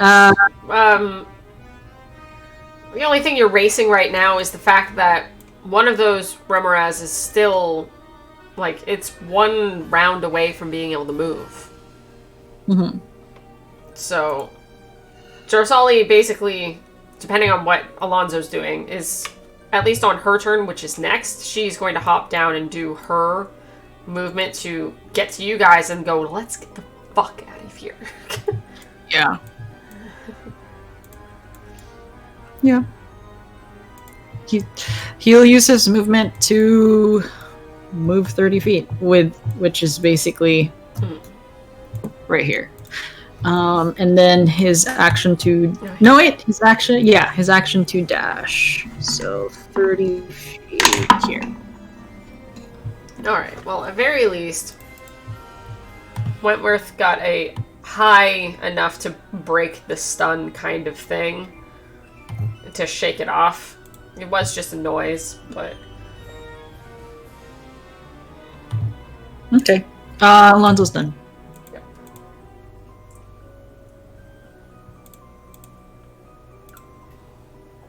God damn it. Basically, like, everyone just leaves Missy and fucking Dante. They'll be fine. They'll be fine. Yeah, this is round 3, so it is, Raquel's turn. So he would move round 3. Is he still him? Is he not himself? No, he has that for another 5 rounds. Okay. All right.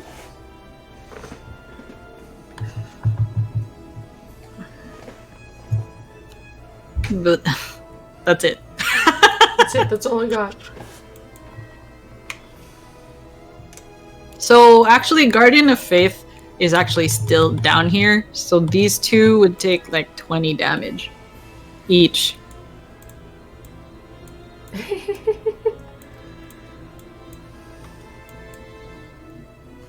So they've just been getting like 20 damage per turn. Well, the Guardian of Faith disappears after it has given 60 damage. Oh, then I might as well put 60 on both of them because these guys aren't moving anytime soon. 60 total. Yeah. So one gets 20. It's radiant damage, if that matters. Nope. One gets 20, the other one gets 40. Oh, okay.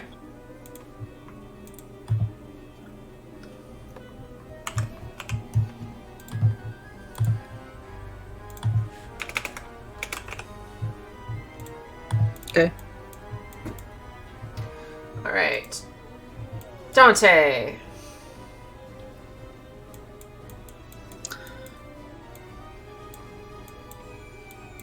He'd have his hand like stay on guard like over here.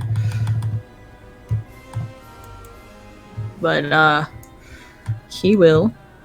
Oh my god, where's the ruler? 30 feet of movement.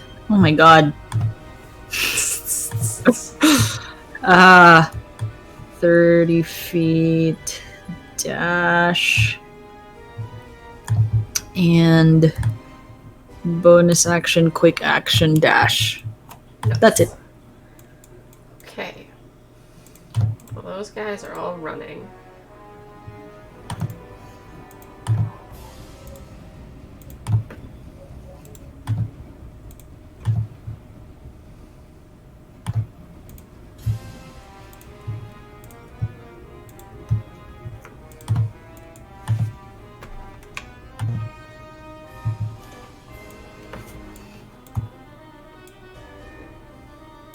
God, Raquel's gonna fucking die. It's his turn. So he. So it just through the snow and like.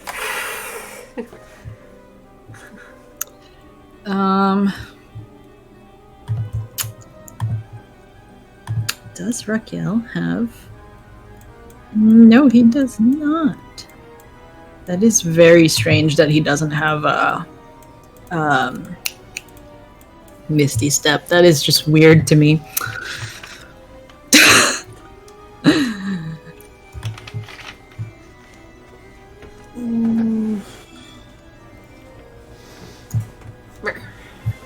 There. Okay. Movement plus dash.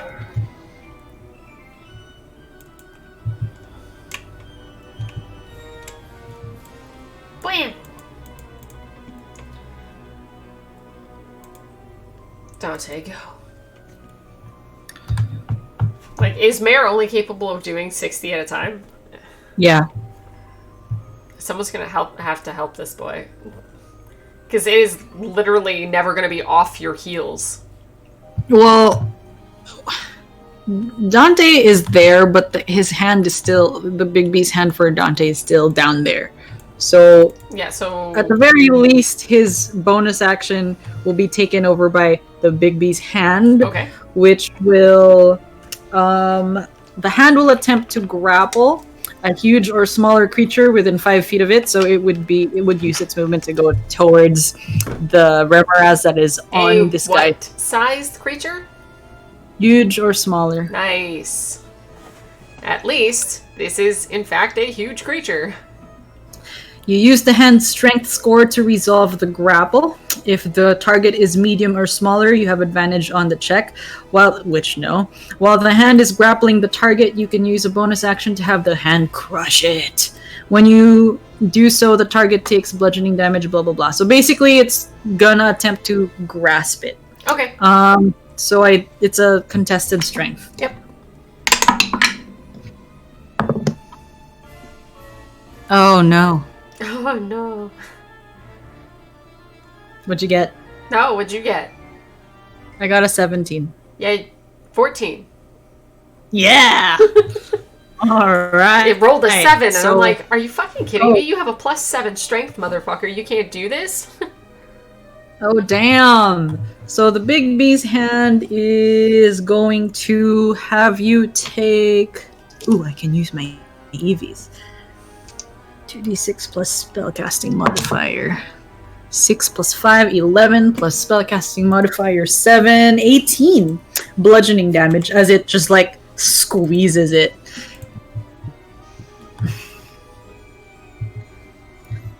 So it is technically grappled, so it cannot move.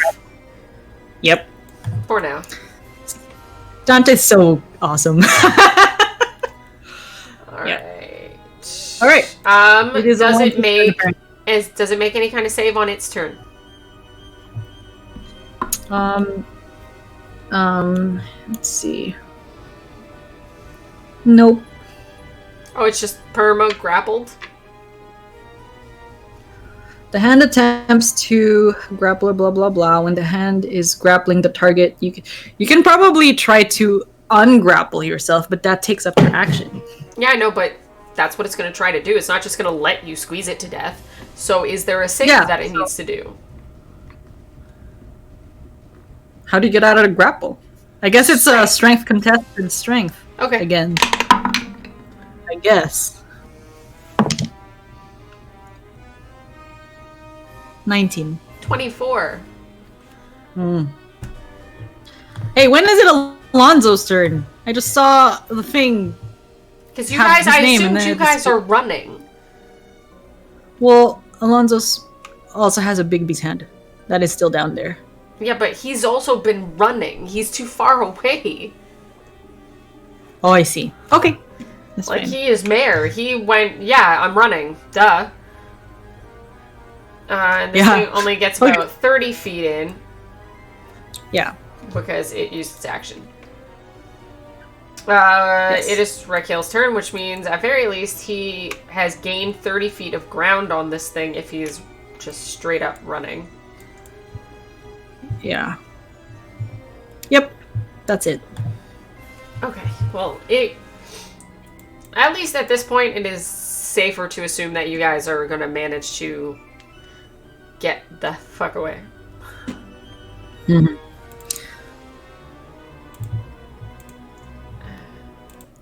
Again, MVP is Dante. Even when all his stuff was, like, delayed. Yeah. So, they get to a safe spot, right? And then, like, Mare is trying to nurse a headache. And then,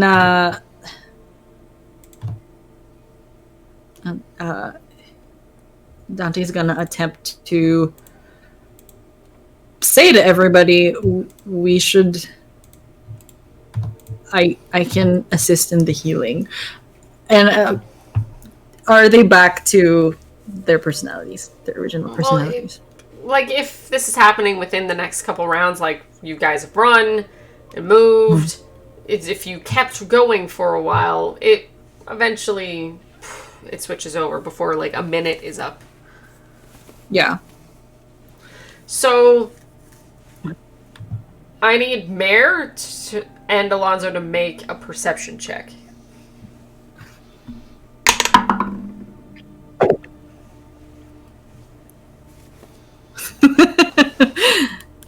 Alonzo still has that eye, right? Yes. Good. All right, so perception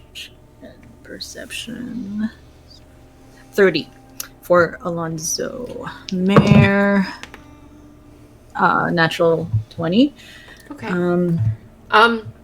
How old is Dante? How old is Dante? How old is Dante? I don't know. Well, you need to come up with a number right now.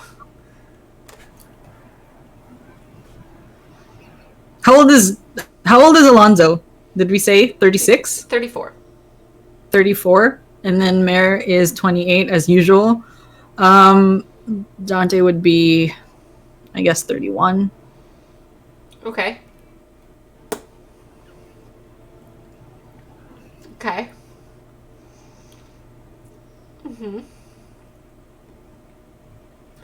Yeah. So, Mare and Alonzo, like, go to, like, look to Dante for whatever reason. Just, he's there. Also, he's small, or was for a moment. She rose back up. But when... Well, he did speak up. Yeah. He spoke up. Yeah. Well, blop blop. Pop. Bubble pop. But she wasn't far from reminiscent of Dante at all. It was just female form, 31-year-old woman.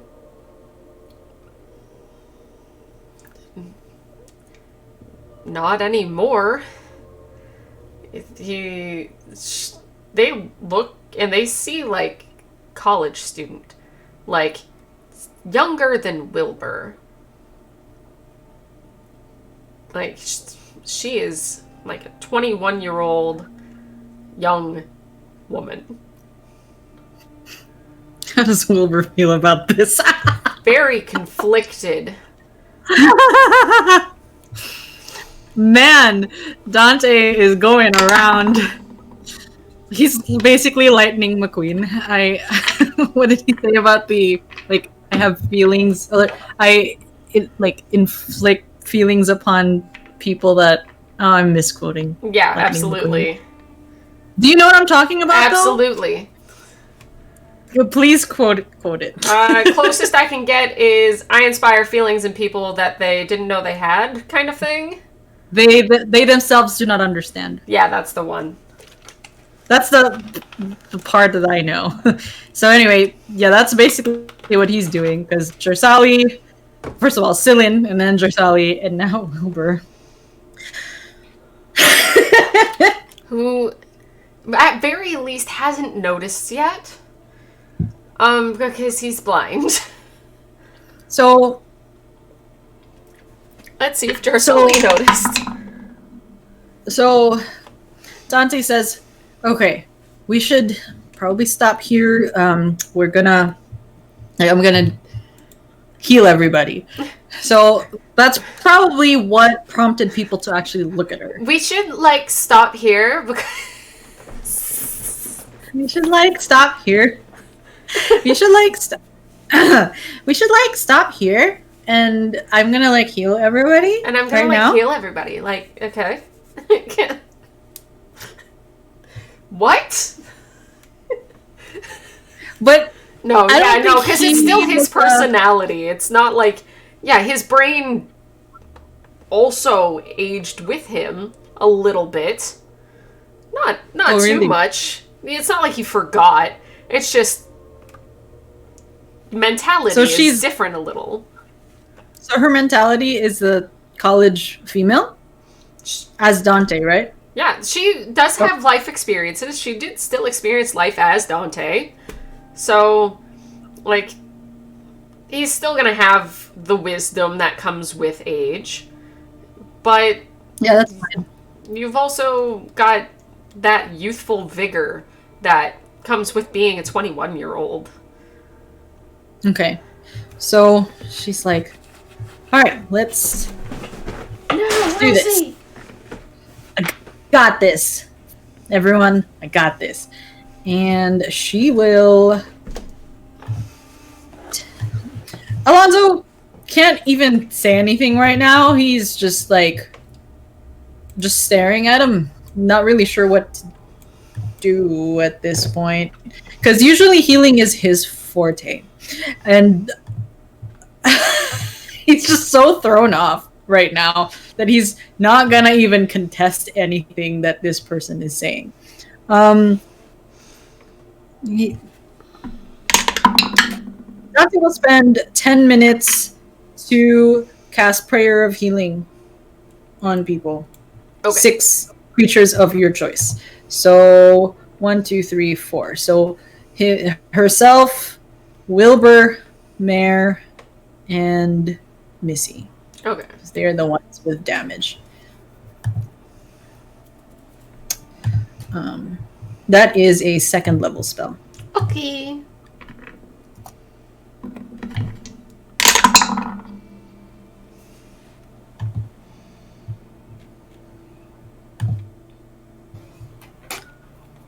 Three d8. 3d8.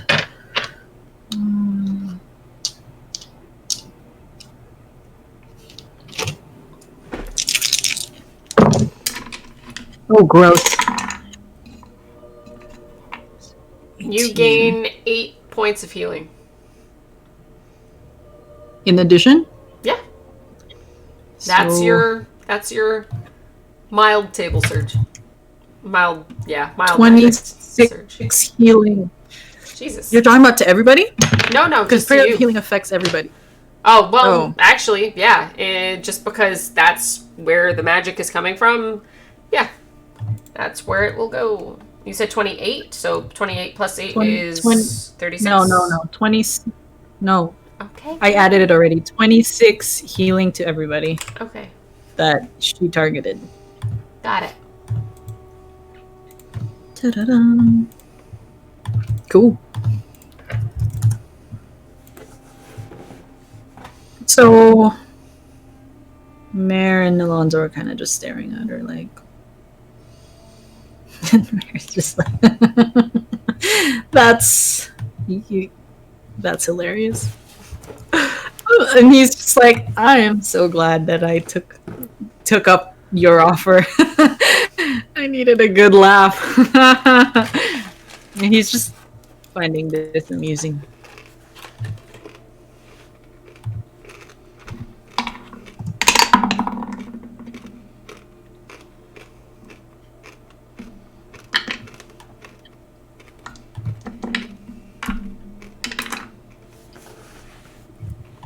Well, at very least, as when Wilbur does notice, he just solid as a rock when he sees either not attracted or like because he knows who it is. Even the initial shock is like, I don't think she's that good looking. Fine. What? Oh, I don't think she's that good looking. Because he's just like sour. Because he knows who it is. And like the whole mood is ruined.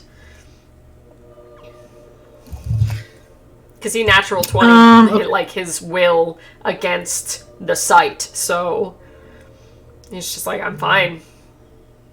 You ain't shit. Did anyone tell Dante? Nobody has said a word.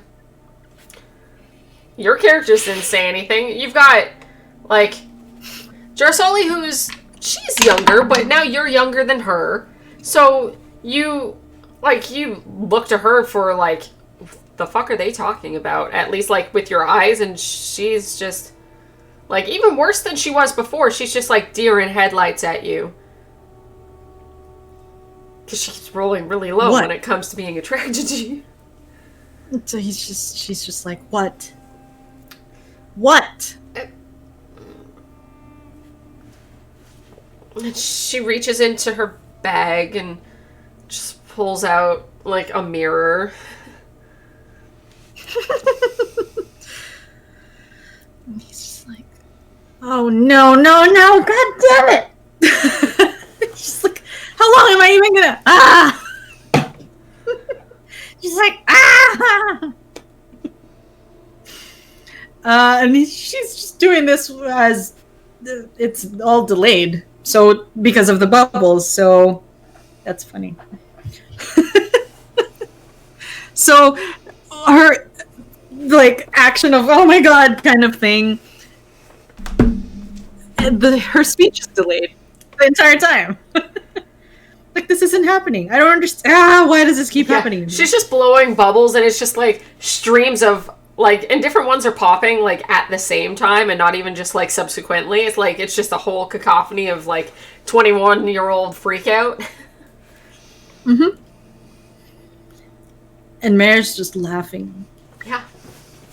Just... I'm having an existential crisis, and you're laughing.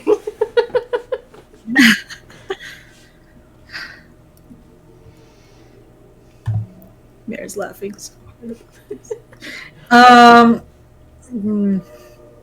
Yeah, I think, let's see, what else? Mare's still looking pretty hurt, though. Alonzo will see that. He will know that. So he will...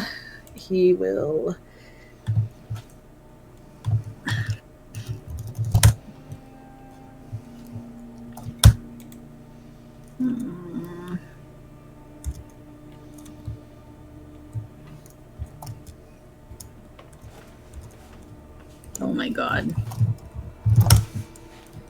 Okay. He will give him a potion of greater healing. Oh yeah, because he's got a bunch of potions. He hasn't used in a really long time. Yes, I know. I'm aware. 1, 2, 3, 4.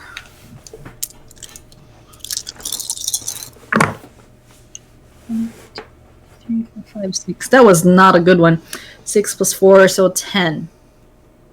10, and that's a greater healing. That means it's like rolling on almost expired. You forgot to like label the date on it, like best before such and such a time. Well, he didn't. That was one of the things he found. He didn't give him the. Fair. Potion. So even better, it's you found it. The guy who made it sucked at making potions as well as it's been some time. Yeah. So it's a little. So, yeah. So Alonzo's like, here, drink this, and then Raquel drinks it, and he's just like, thanks, I guess. You're the doctor in this group? And he's just like, all right, here. And then he would give another greater healing. Try this one.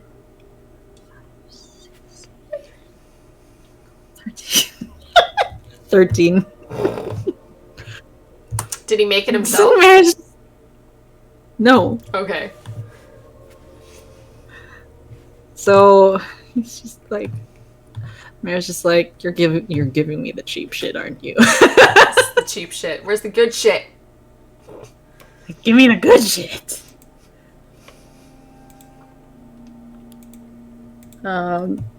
He is out of the stuff that he found anyways. So he will give a sigh and actually gives the perfect one. So the perfect one gives 20. Yeah. So he gives a 20. So that is the third one. And then he's just like, you should have given this to me the first time. And then he's just like, that's much better. Thank you. And what's his health sitting at? 109 out of 127. Okay.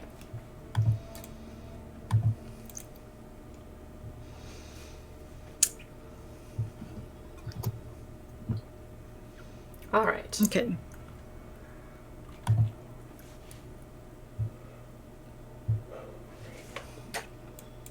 They are continuing on ahead. Okay, which Mayor still generally knows the direction. He was doing well.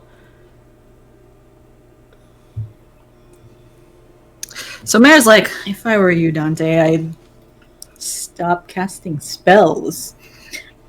And Dante's like, I kind of need to cast spells. I'm really the one that's been, no offense, but carrying all of you. and Mare's like, well, excuse me. Which, because he actually helped a lot with that 120 feet scatter. But Dante didn't see that. So I wasn't there for that. That didn't happen. Yeah, so Mare's just like, okay. Since when did you become so cocky? Oh, wait, you were always cocky. In another life, we would have been best friends. Perception check.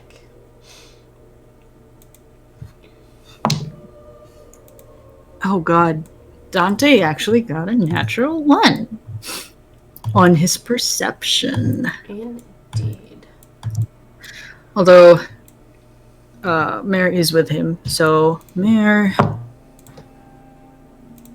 has a natural EV. So Mare does see whatever it is. Natural EV makes it a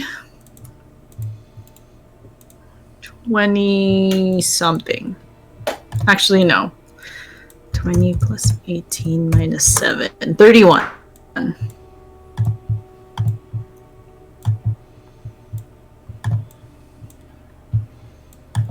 Yeah, so you come upon a cabin. The sun is starting to go down. And it just looks like a normal cabin in the woods. There are no lights on that you can see through the windows. Mm-hmm.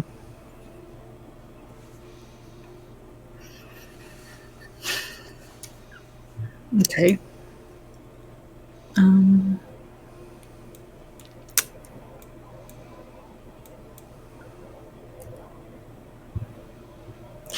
So all Mare sees is a cabin. There's nothing, like, there's no hidden doors or anything. It's just this one door. There's nothing else. Nothing that you can see immediately. Like, you'd have to take a jaunt around. What's a jaunt? A jaunt means to, like, go for a walk around. Oh. Okay. Mare and Dante are gonna walk around. Okay. In a pair.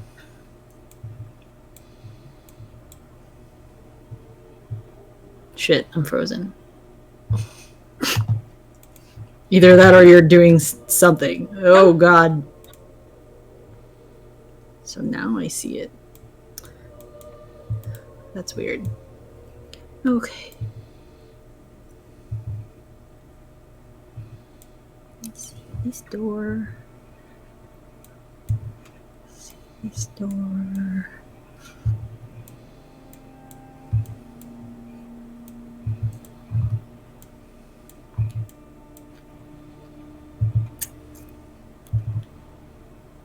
From at least a cursory perception, all of the windows, any cracks in blinds or curtains or anything does not yield any form of light.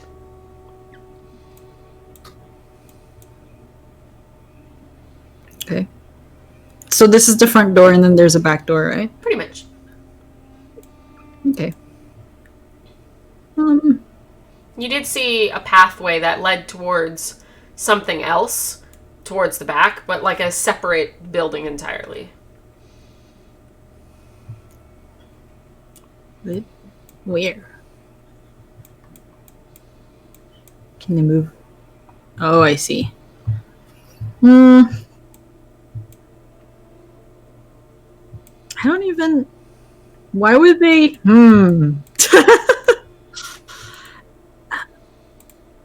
This doesn't look like an ice fortress or anything, right? No, it just looks like a cabin in the woods. So, Cozy, like, like well built. Not how long has it been? old, but or at least it doesn't look old. How long has it been since they had a long rest? Uh, you guys walked for a while and had a bit of problems throughout the day. Um, it's probably been. It's probably heading towards that time that you guys would rest. Like Oh, okay. naturally. Sometimes you guys push a little at night, but in this area, it's seemed really cold, and you know that Jarsali isn't so good at the extra time spent in the cold. And she already has a point of exhaustion, in all honesty. Yeah. So, um,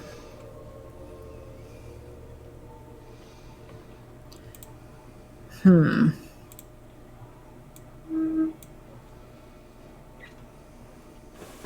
Mary's just like, I can look around. Wait here. So he will actually go inside, as he can do an at-will invisibility Nice. with, I'm assuming, shadows. So, uh, he will open this and be invisible. He will be on his own. Okay. Although, while he's here, he Hi. will. You just busted through the front door? Okay, fine.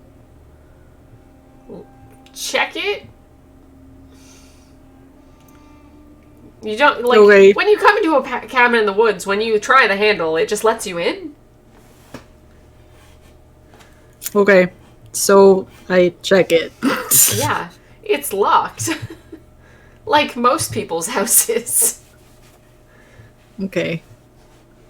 Um.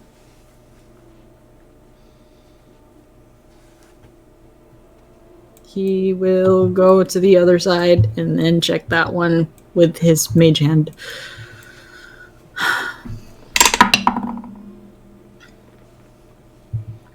And um, I, um, what's your name? What? Door's open. Oh.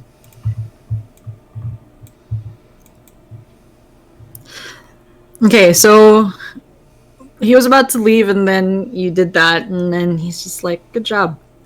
So then he'd go in and then cast invisibility and then check this one. Is invisibility just a standard thing that you get? It's an at-will Eldritch Invocation. Noise. Which I assume... Actually, never mind. That's wrong. My bad. Need to know his spells, man. Not used to it. My bad. No, he'll be more careful about this. He won't cast invisibility yet. He will test the thing using Mage Hand. Test the new door using Mage Hand. It's just a door, mate. It's just a door. Okay, well, God told me to check every fucking door. So Yeah, no, but he, like, Wilbur, who, like, sensed that you're trying to sneak into a place, and he's like, hey, this is the thing I'm good at. So he's just, like, because he's, like, watching you, like, carefully do things, and he's just, like, are you okay? It's a door. But also, you know, his intelligence is still a -1. So he's just like, you're doing way too much effort here. But you're doing just enough effort because it's a cabin in the woods. So Mayor's like, well, a door that might be trapped. Booby trapped. So be careful with these things. I know how to handle a door.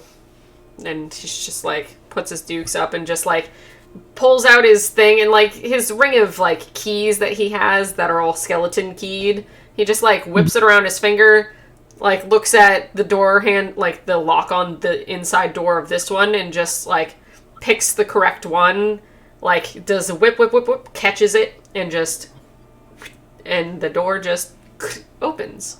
Because he got a natural 20, and apparently he's really good at this. With a 33. His thing. So he's just like, he would say mi casa e su casa, except he doesn't know that language. So, okay. So they would step in. Perception check. All right.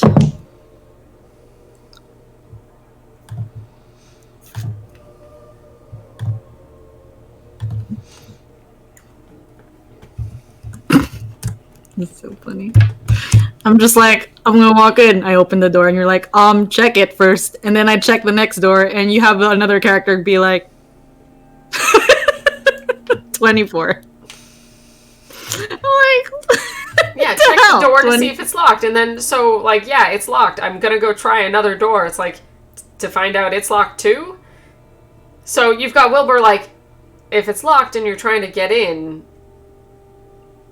open the door. And he's like, if it's locked, we unlock it. Like he's just like simple. He's just like simplicity of like. But that's kind of what I was getting at, though. What? Yeah, but you like. I don't understand. Yeah, you went from the front door to the back door, and that's the part that he didn't understand. It's like, but there's a door right here. Why don't we go through this door? If you want to get in, finding a different door is just the same problem, but in a different place. Well, they didn't check the door the first time, though. They were just kind of like scouting the perimeter. But whatever. Yeah, no. They're here. Yeah. His perception is a 24. Cool. So he enters in, and he's got elf eyes, so he can see in the darkness. Mm-hmm. Wilbur's having a slight bit more of a hard time as he's like trying to peer through, but there's still a little bit of sunlight left coming through some of the windows. Mm-hmm. But Mare sees in more fine detail that the place looks like it has been lived in. There's like a worn couch, a worn blanket, or a carpet on the ground. There's a kitchen that still has utensils. There's a small corner nook library. There's a set of spiral stairs that lead up into like closer to an attic-like setting.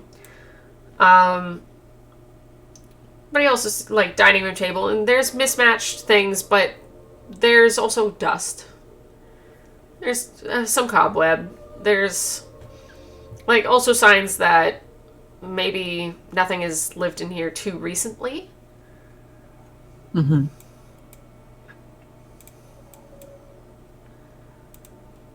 The door opens on its own. Yeah.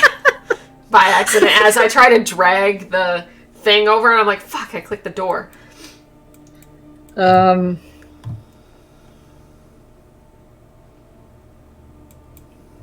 Let's see. Is it? Yeah. Okay. So while they're doing that, Alonzo is trying to do a commune with city ritual to make sure that there's nobody in here. Which, on hindsight, he should have just done that the entire time, but there's 3 characters. Yeah. It's hard. So that does take 10 minutes. It's a ritual, so... Yeah, so these two are already walking around as he's, like, casting it. Mm-hmm.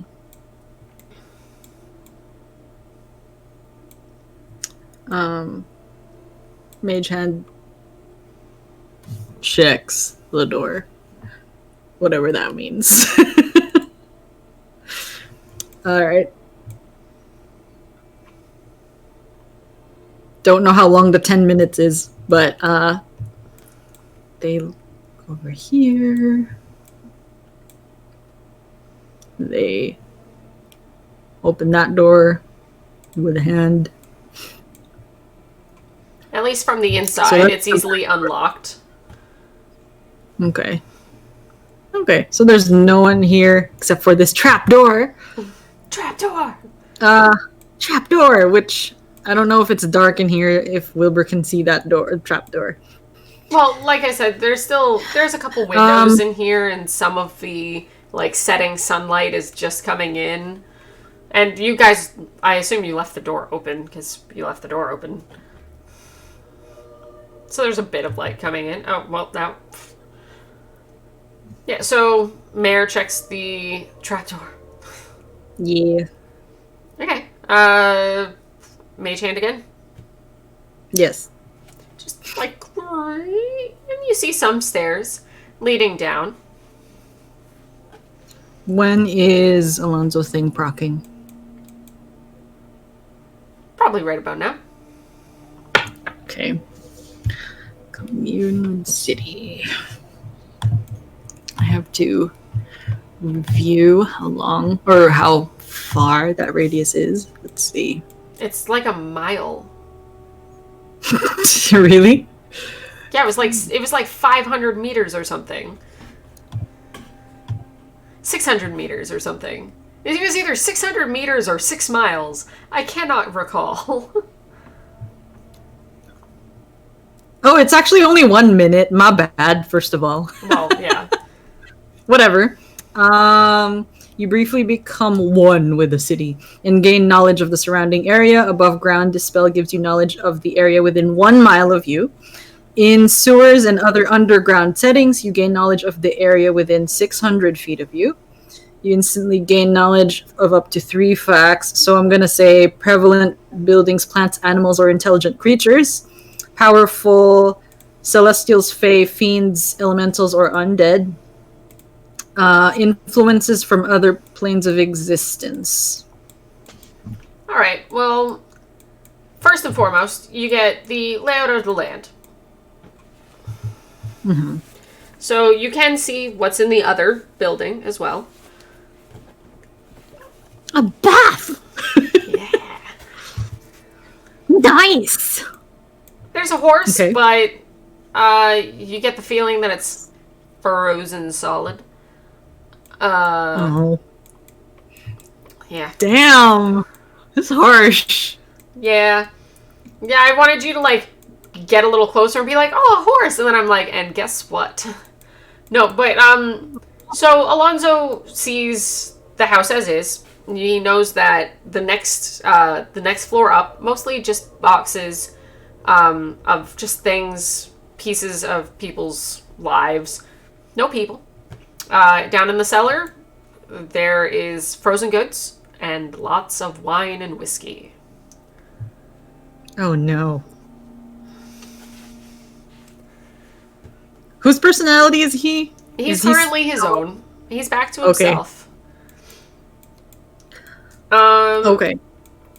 And then, yeah, you get the sense of, like, there's a full, like it's not quite a spa, but it's they managed to cut something out for themselves in this frozen north. They had made well for themselves. There is a nice, warm, insulated bathroom, and like kind of like a sauna-ish area in like that first front part. It's also kind of mixed with some more dried goods and other things, or like things that don't mind getting a little warm actually, but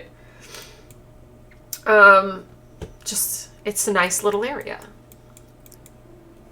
But there's only one bed, yes, there is only one bed.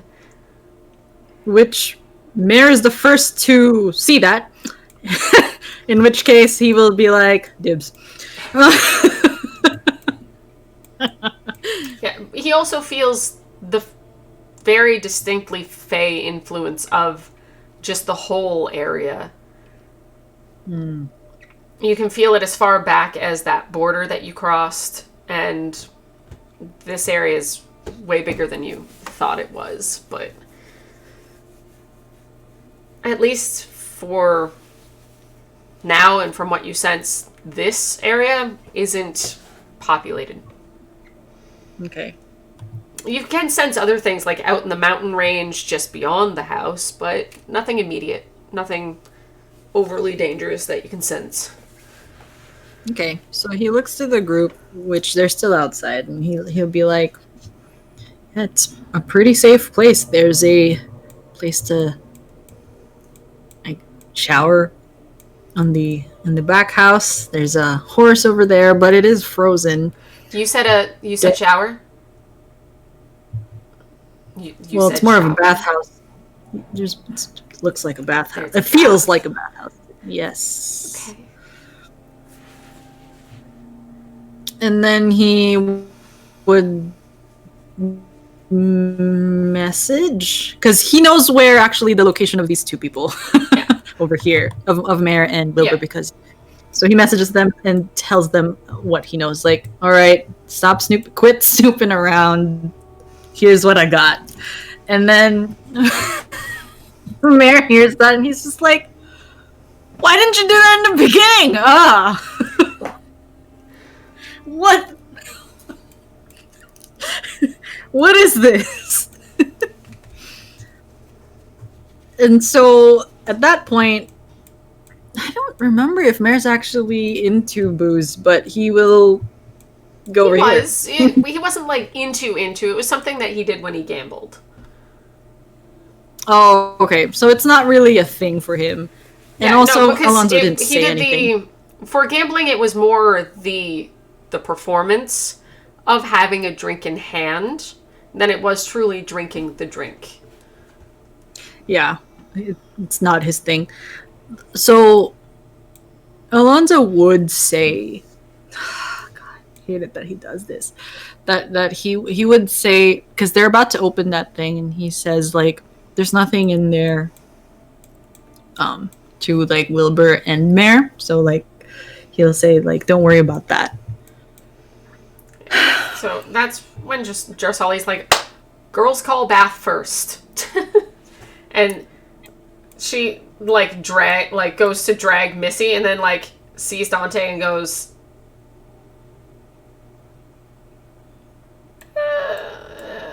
doesn't fix or amend the statement, but keeps going. So Dante's like, I can't, right? Because he wants a shower too, so Yeah, so and knows that he is currently a woman, so he's just like, I can't, right? I'll save you the trouble of the men gawking, I guess. Awesome. It's the girls' night you didn't think you wanted. You never thought you needed. So they're taking a bath. Nice long trip into the bathroom.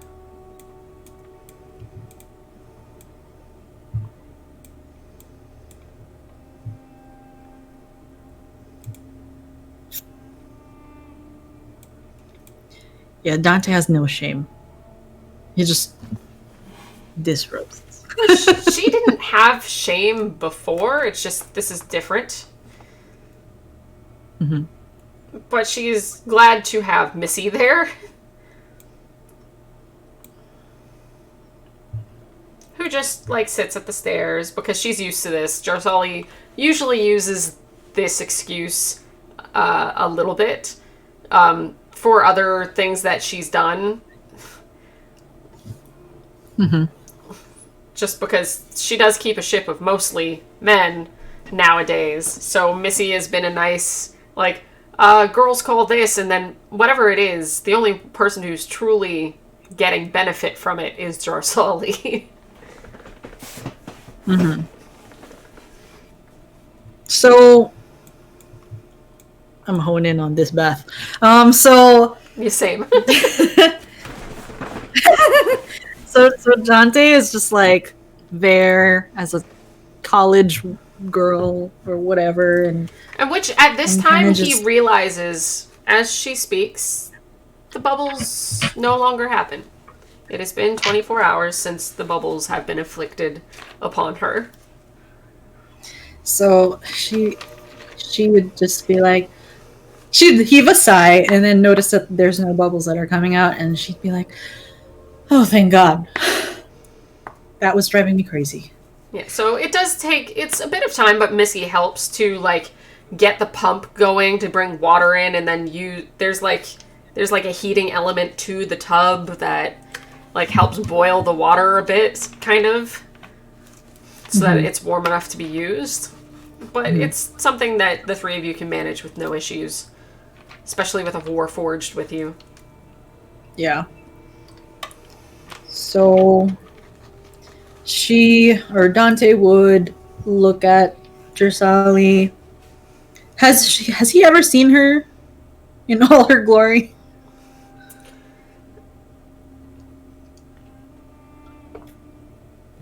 It's hard to say because, like, they were on a ship for about a month together.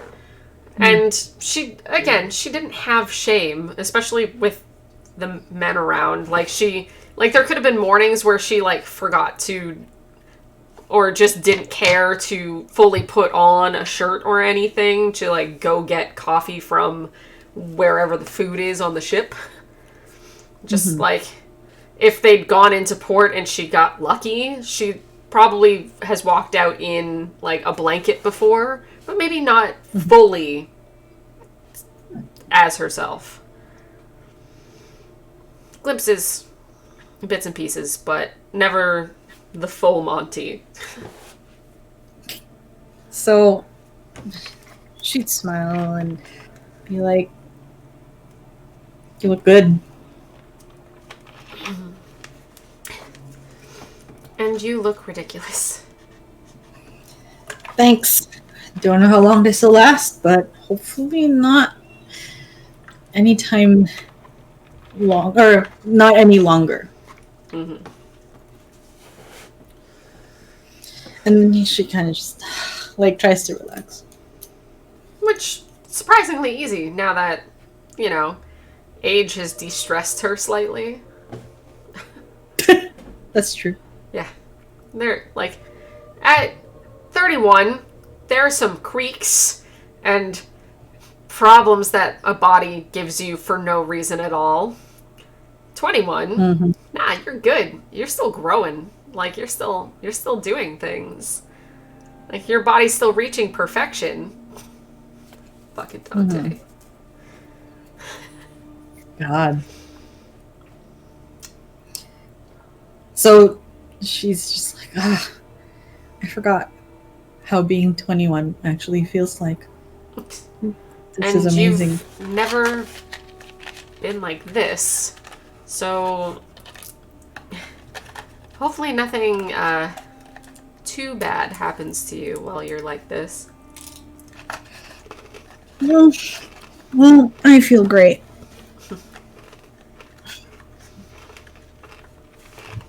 Come back to me in about 27 days. You're not gonna excommunicate me just because I was magically turned into a woman. Oh no, but if you're turned into a woman for any more than about a month, you're gonna find out just how awful it truly is.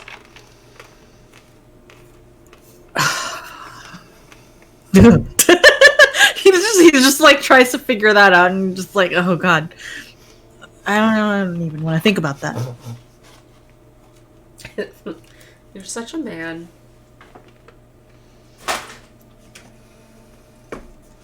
Well, I am. Yeah, thankfully. No. Thankfully, still noticeably a male, even now.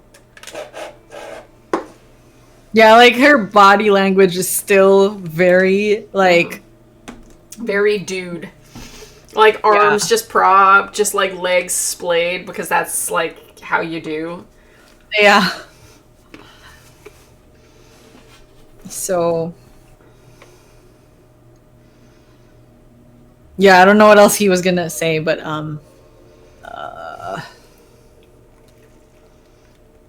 he's just gonna relax, and I don't know what else he's gonna say. Yeah, no, so... Dressali is like... So... when we find her, what are you going to do? Fuck you and being so picturesque suddenly.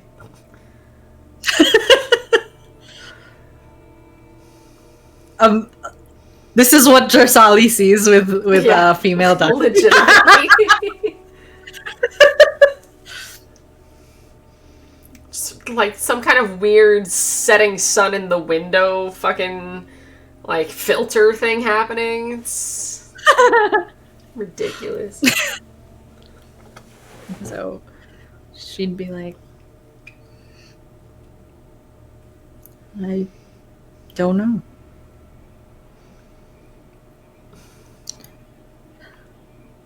I don't know what she wants to do. They'll definitely have to talk to her. So that's my plan, at least.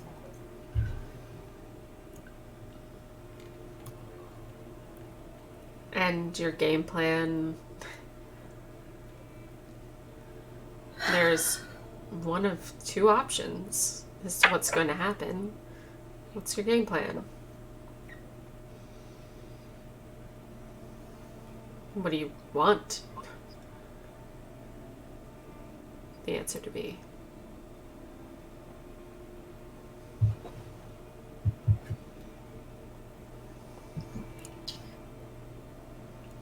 I think you know what I want the answer to be.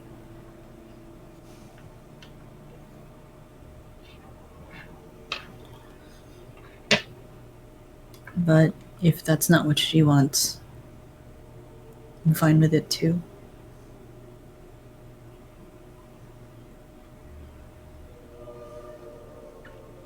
But we are going to have a talk. We can't just leave this tension between us hanging.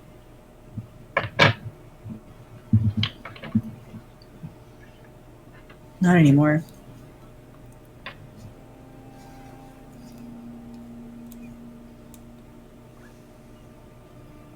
All right.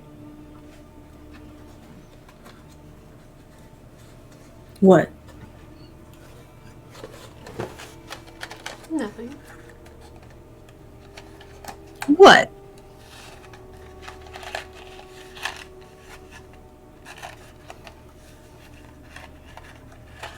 Don't hold back on me.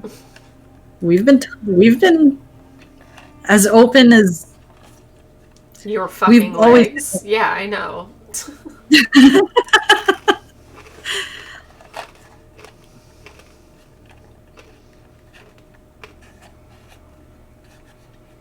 Speak. What's her last name? Jacobs. Okay. Speak, Jacobs.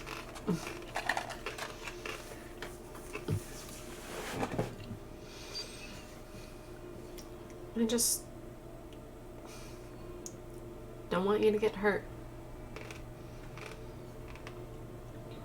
Yeah, what you have is probably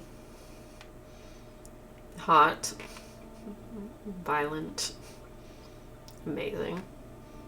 But it's like a flicker of flame.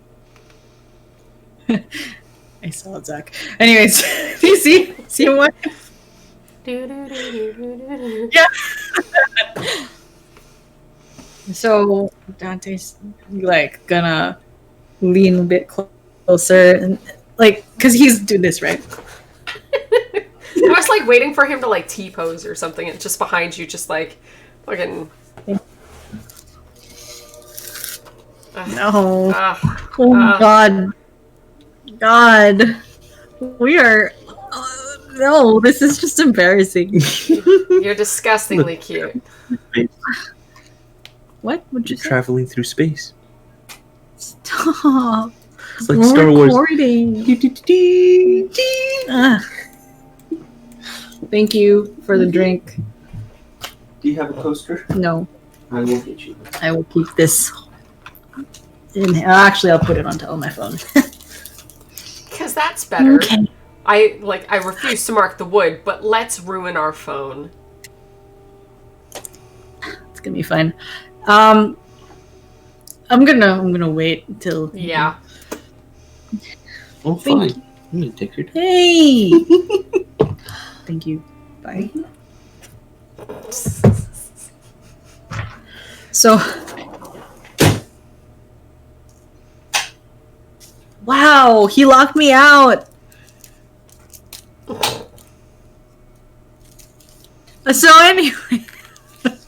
anyways, Dante leans forward like a little bit and gives like a small smile, and he's just like, what changed your tune?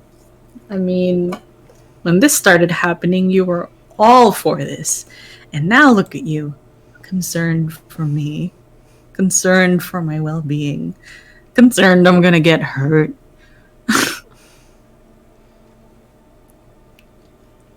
By the gods, you actually care for me. 23 deception.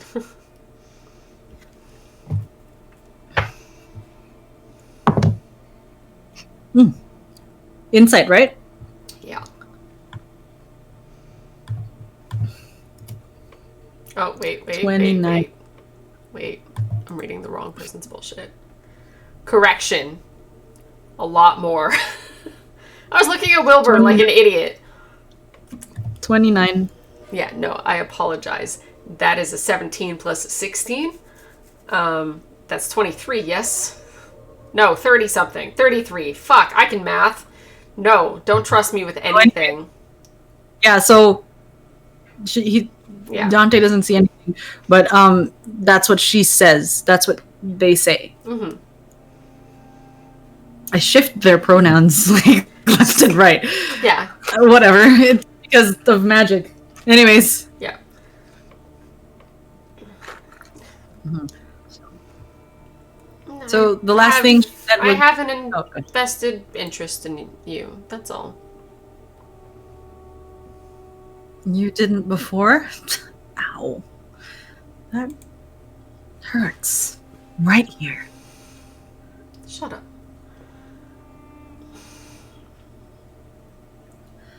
Just afraid that you'll get in too deep and that I'll lose a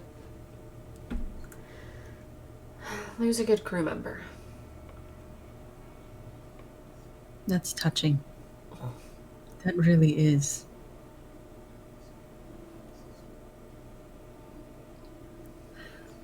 It's just, Drasali, there's something about Cylin.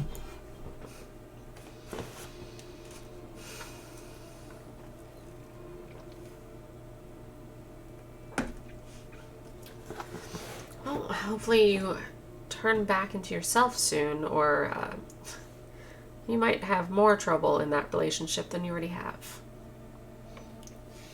I'm pretty sure she was straight as an arrow.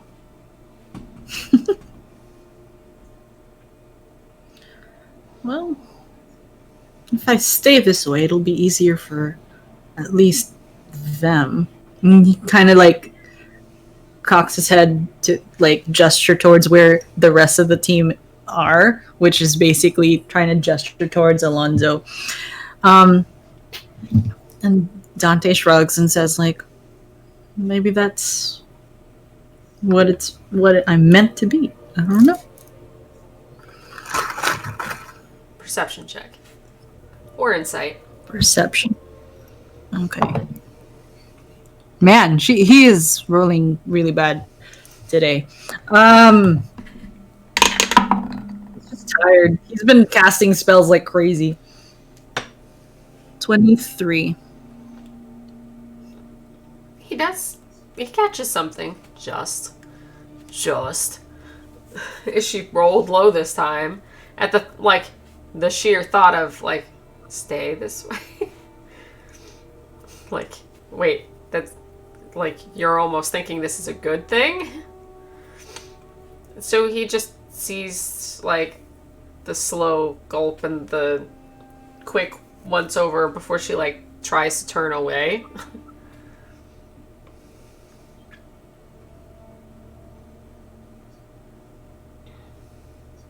Do you like me this way?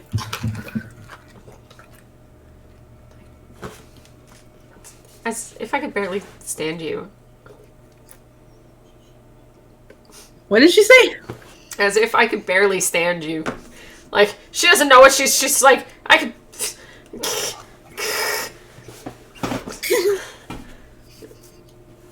So she gives a chuckle and says, I told you. I told you you'd like me this way. Didn't I say this? Haven't I said this every single time we joked about you and I? Yeah, but it's just aesthetic.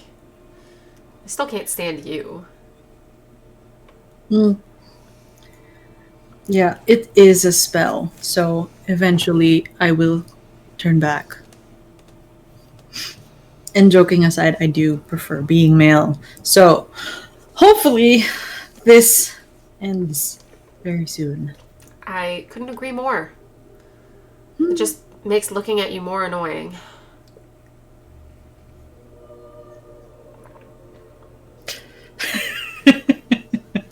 So like he smiles and like looms closer to her and kind of just like, you like me. Yeah, I find your exterior attractive. I still find the rest of you deplorable and annoying. And yet you keep me in your employ. 'Cause you're at least handy. A good tool to keep around. Eh. Whatever. She splashes him. Hey. I can't be all that bad if you're managing to keep me. I'm sure if I was very like incredibly annoying, then you would have let me walk the plank a long time ago. I miss when I could tease you and it didn't mean anything. And she's like...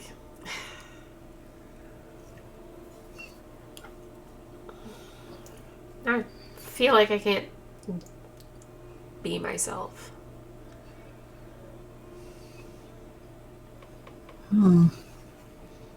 So then he kind of like his amusement. Like, think back to, like, the tavern, and she, like, loomed close and, like, was... Yeah. Yeah. So his amusement kind of falters a little bit. He's like, I'm sorry.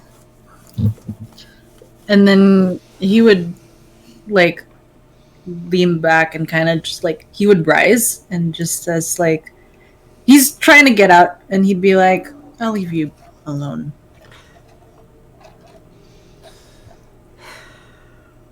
You don't... No, it's okay. It's still me. This is just magic, and it's clearly playing with your feelings. I'm sorry. And so he would... I'm assuming there's towels here. Yeah. Okay. They're probably, like, a couple of them are covered in dust. You just kind of, like, pick one up from, like, the middle of the stack, and it should generally be clean. Okay. Yeah, you would be doing that.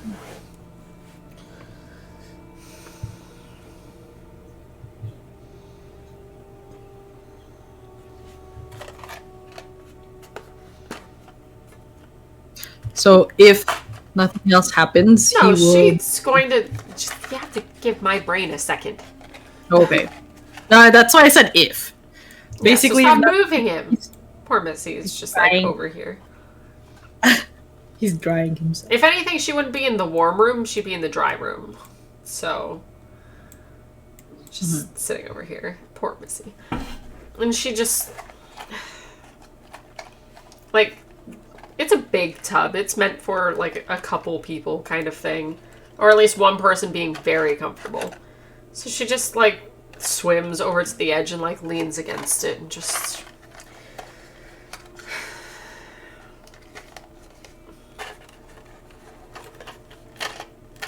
You told me you'd be insufferably good looking. I should have known. He turns back, like, smiles. Yeah, told you. Like, he's just like, yeah, I know, kind of thing. Like, Yeah, no. yeah.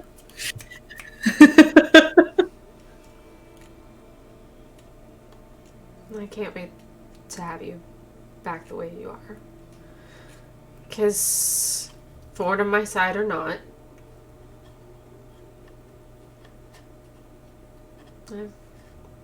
you're a good friend.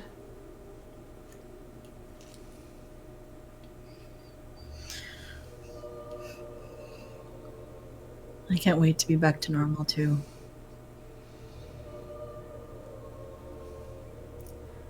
And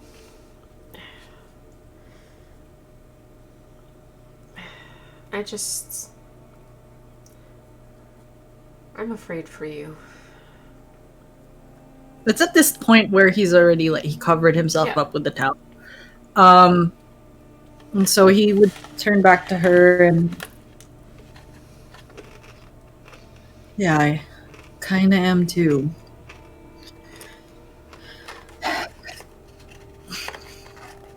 She's just something else. It's difficult to resist her.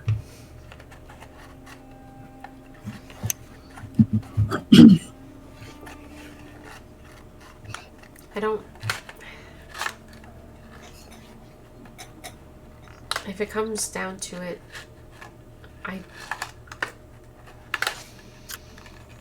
I don't know whose side I'll be on. And that's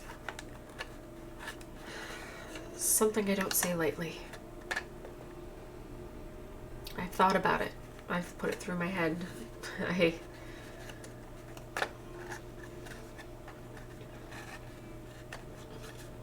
Alonzo is a good man. And he has done a lot for me. And it wasn't a lot of small things. It was a very big thing. You have helped in many small ways that add up. I don't know which side to be on. So Dante would reach out to her because you said that she was doing this, right? Like, just like, yeah. So Dante would reach out to hold her, like while she's talking, like as if to signal her to stop talking, basically. And it's a reassuring type of hold, and she'd look at her and say, like, she would look at her and say, "What the fuck happened? Hold on." That's not what he said. It just, the fuck? I disappeared. Okay. She'd say, if you choose to side with him, I wouldn't hold it against you. I know what he did for you, and it is a big deal. It's fine. It's okay. And I'll be okay. And he gives a small smile, like, you can trust me on that.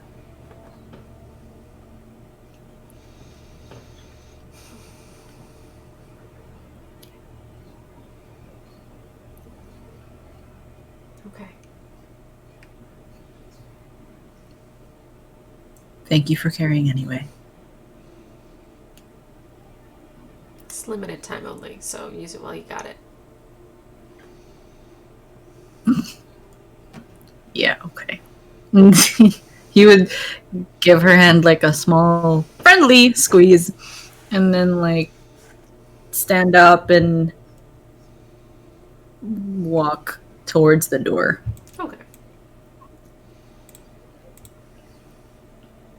What a good friendship. Okay.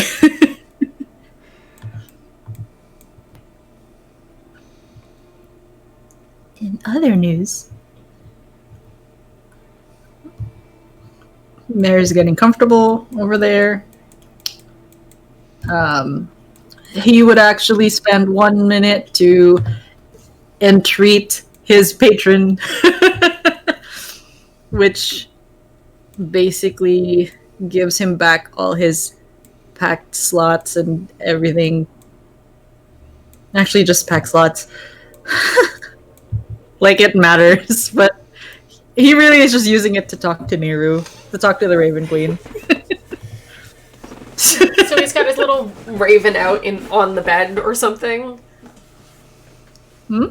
He's got like a little raven out on the bed or something, or like how's he talking to her? It says on the level 20 feature of a warlock, where is it? Eldritch Master. Once per long rest, you can spend 1 minute entreating your patron for aid to regain all your expended spell slots from your Pack Magic feature. And that's all it says. So it's like we can interpret it as whatever, but basically you're talking to your patron. And all warlocks can do that at level 20. That's their level 20 thing. So, yeah. So, how does he do that? I imagine like he's taking some form of short rest right now anyways. So he gets his ability to just go, Raven. Raven's back. And he's like, hey, are you feeling recharged?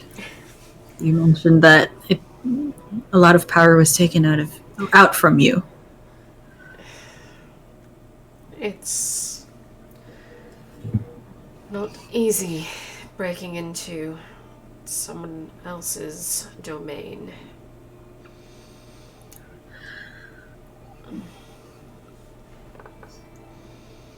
And Mare looks around, like, as if to see, like, you know, but it's just like, yeah, this group is interesting. Full of surprises. It's quite amusing, really. From what I've seen so far, yes. Keep you on your toes. Also, you've been watching us. Of course I have. As best I can. Us or me? Fucking Mare. Anyways, yeah, he'd say that. Us or me. You know I always have an eye out for you. He feels proud. But all of you, this is an important endeavor. Take psychic damage from that. What'd you say? Sorry. But all of you, this is an important endeavor. Yeah. So it's hard to keep any of my birds up there, so any that are traveling with you are all I have.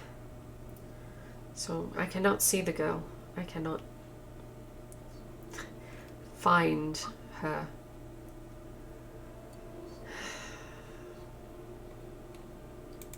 you never really told me why this is important to you.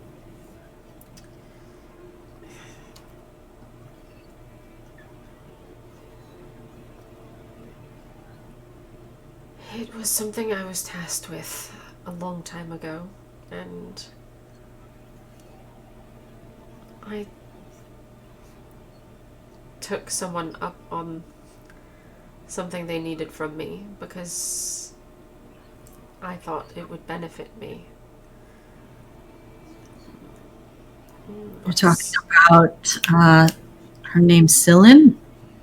The one everyone's talking about? Yes, in a way. She... It's gotta stop doing that. I gotta find a way to make it stop doing that. I'll pull up something, and instead of... Like, I have two browsers open. One with this thing, the Astral, so that it can be seen on the video, and another one where all my information is. And whenever I pop up something new, it's like, oh, I'm supposed to go over here? Like, no. You're not.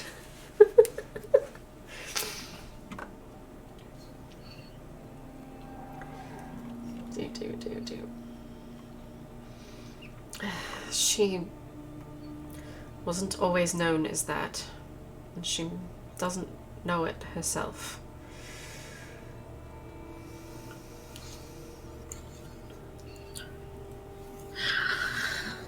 Well, from what I gleaned, it seems like she's an important part of this group. Our boy Dante seems to have has taken special interest on her.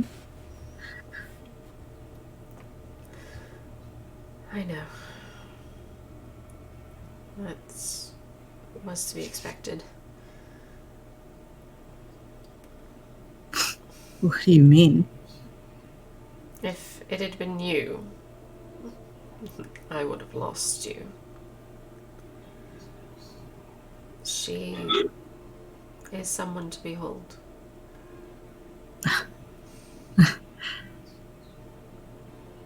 More than the Raven Queen? I don't think so. She was one of the Fae Daughters of Delight. They were well known in their time.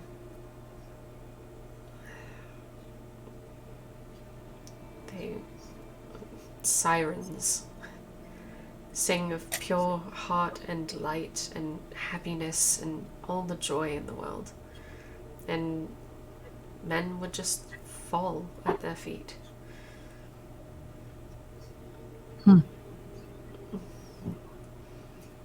They didn't. So...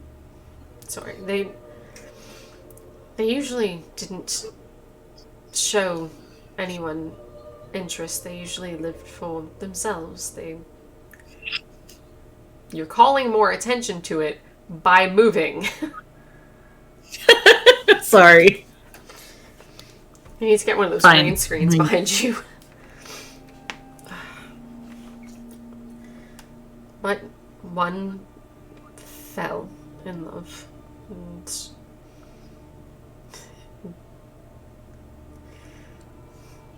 everyone thought they were destined to be together. But just the nature of someone who has so many options, she seemed to grow bored of him. And that swaying heart found another. And the man grew cold and bitter and hated her and her new love. She spurned him for not even another Fae, but a human. And when she found out that he knew, and knew that he was growing angry, she came to me. We tried to find a way to solve the problem of just who it was that she was trying to flee from. She didn't just spurn any man. It was the son of Titania.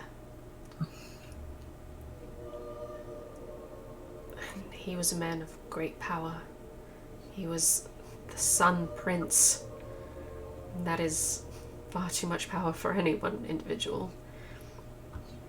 But as any of the Fae, his anger turned cold. And he froze the whole of the north of the Feywild in his anger. He created a whole part of the realm that hadn't existed because of her.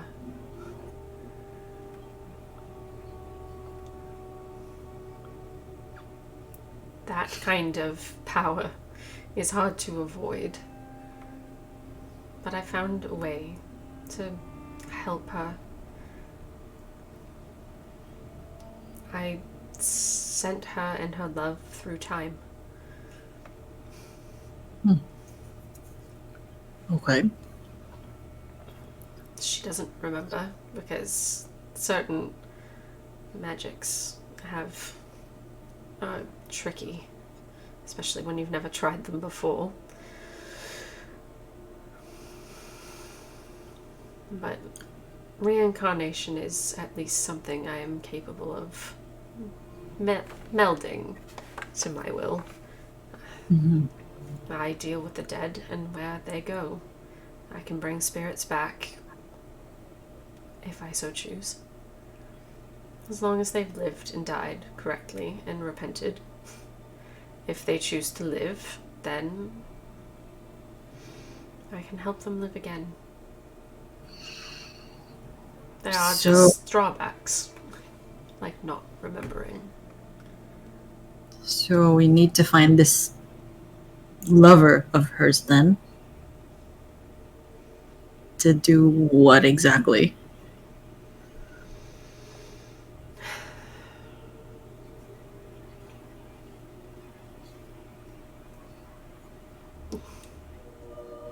It wouldn't even help. She's with the prince now. Well, isn't that what we're all doing? Trying to save her from this prince? And you're also trying to save the lover. Okay, last time I checked, there was only one hostage situation going on. So But we're safe.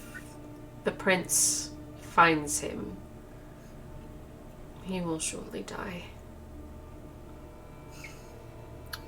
Fair enough. Where is he? Not far. But if I tell you, it is only more power in the prince's hands. The less you know about that, the safer you'll be.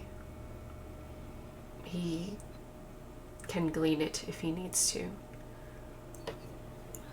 Okay. But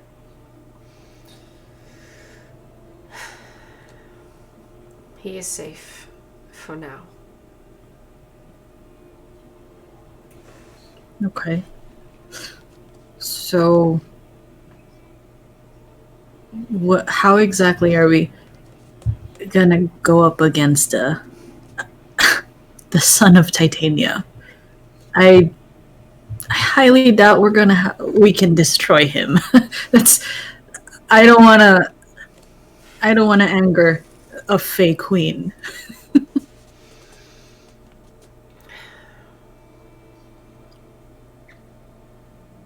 If she was truly angry with this, I don't think she'd be letting well, the Belmont boy be on this track at all. She would have told him. She would have stopped him. She knows what has become of her son. Okay, so that's the kind of warlock. That's his patron. Okay, I see. He like nods, like This group is very secretive. They don't tell me much. You are still new. It takes time to go through all of what they seem to have been going through in a single night. Yes, well, I still need to know important things, including this. Well, to Thanks be for telling fair, me. I haven't told anyone but you the whole story. Even Dante only has bits and pieces. This. Because I can speak to you a bit more freely. You are a direct conduit to me. Do you want them to know? Again, the less is more.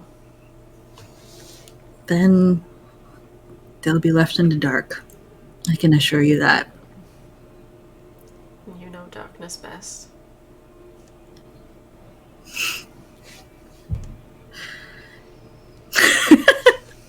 So cute.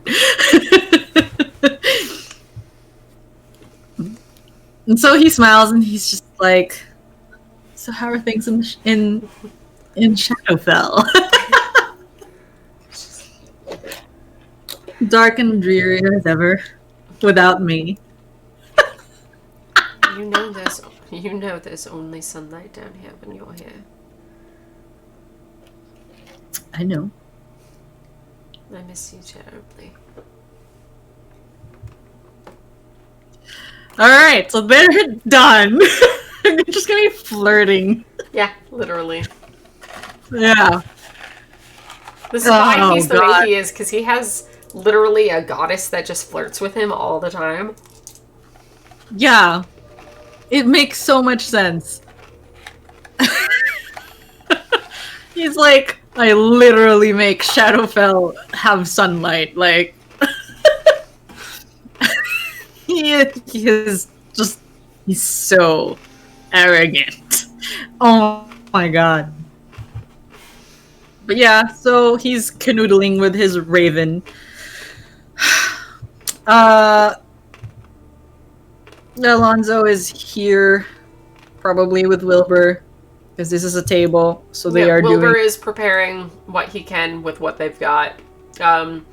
You had sussed out that there was a pantry with at least some form of dried goods and things that, like, it almost seems like someone who was living here up to recently, but isn't here now. So while Wilbur's doing that, Alonzo would be pulling out his book of shadows and writing. And from another part of the world, Xander, his brother, would receive a Don't do message. that shit to me. Hold on. 1 second. How... Fuck me. I'm gonna go to the bathroom. How about that? Yeah. Okay. As I figure out months of nonsense, possibly. The DM's like, what the fuck? Why are you doing this? Kim, Why are you Kim doing Riley. this? Okay, and I still need to fill in, like, fucking other shit that happened, and today's Wednesday. Yeah, hold, like, yeah, do your thing. I'm gonna go to the bathroom. Yeah, fine. Fine. We're going to break. Ah.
back. So, you arrived in Isocross on like a week and a half ago. That is 1, 2, 3, 4, 5, 6, 7, 8, 9. Yeah, literally just 10 days that I have to figure out what happened to your brother on. I hate you. Things I didn't realize would happen.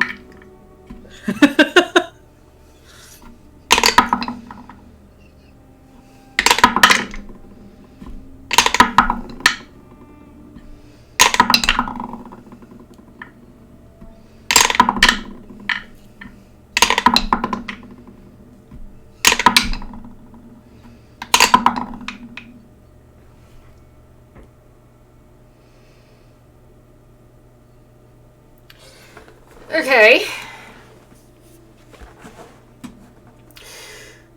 One moment, please. Are we recording? Yeah, we are. Because okay. this is how this is going to work. Oh, God, I was so scared. That was a lot of rolls. Yeah, so, like, D20 for how did the day go? Good. Great.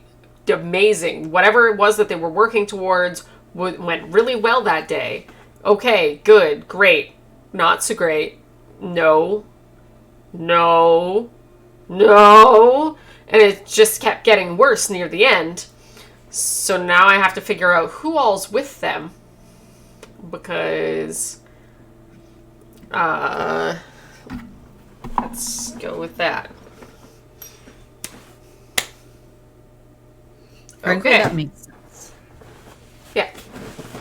So yeah, the further into Rexentrum and the more that they're trying to do and whatever little escapades they've been going through to try to figure out where Adis is, whatever is happening, started out great as they work their way into Rexentrum, but then just it's going downhill from there.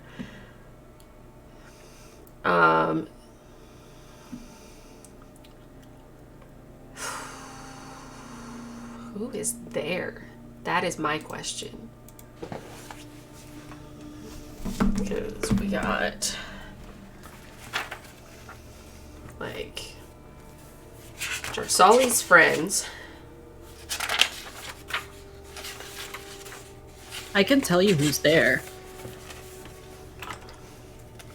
The centaur dude, or whatever dude. He's a satyr. See, this is why satyr. I'm doing this. His name is Ven. And then Max Mishap. I finally remember his name. Congrats. Adelaide, Chiver, Xander.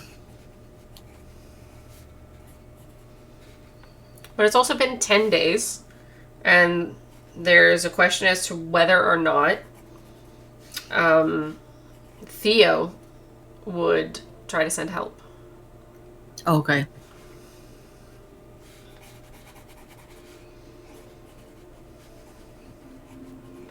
Which is another queen flip. Okay. Stop jumping.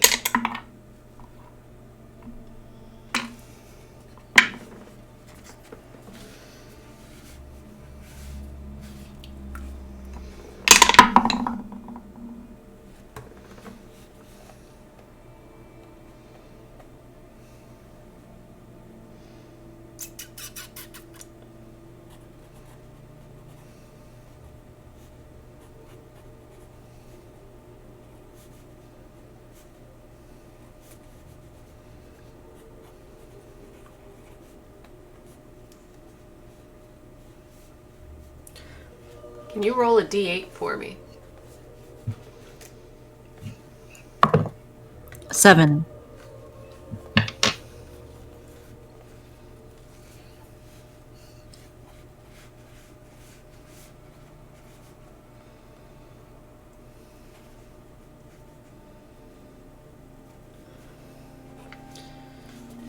Roll another one for me. 5.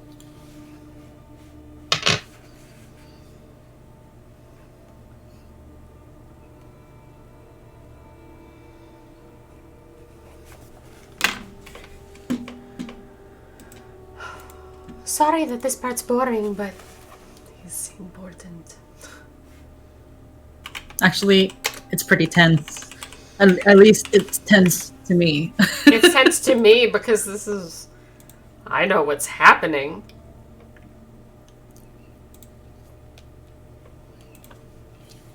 I'm gonna do a recap for the sake of your rolling. So, Alonzo had a team before this, and he dispatched that one team to go rescue the prince of the Dwendalian Empire. Yes. Oh my god, I remember the terms. So, and that is Prince Adis, who is the son of King Dwendal, for those of you who know Wildmount. And the team consists of Alonzo's brother, who is a cleric, Adelaide, who is, I guess, Alonzo's best friend, who is a fighter. Is she just fighter? Fighter Straight monk. fighter? Fighter monk. Okay. And let's see. Shiver, a Adult white dragon. white dragon, who he found in one adventure where he befriended this other white dragon who is Chiver's mom. Anyways, long story short, he has a adult white dragon with him. But anyways, let's see. What else? Who else is missing? And then Jorsali's people, because Jorsali is captain of the ship. A ship. So, 2 of Jorsali's trusted crew members. One is Missy's creator, Missy the Warforge's creator, who is Max Mishap. And then, oh my god, Sven, whatever. The satyr, who is Jorsali's right hand. Okay, so you'll get to see this later, and you're gonna hate me for it. Round and round and round we go. Where it stops, nobody knows. And there's the name. So I put the 8 names that I have on a roulette wheel, and I'm gonna spin. The first one saved was Adelaide. First one saved? What do you mean? Saved, because you can remove the name from the list. Next name removed. Max. What do you mean removed name? You'll see later. Okay, I kind of need to know because their names are actually written in the Book of Shadows. If anyone dies, they kind of... Yeah, so that's why I'm doing this right now.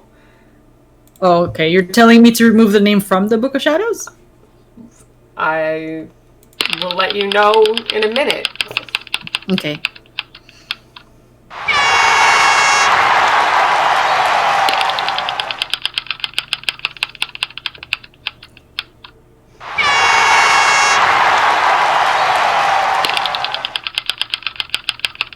Hi.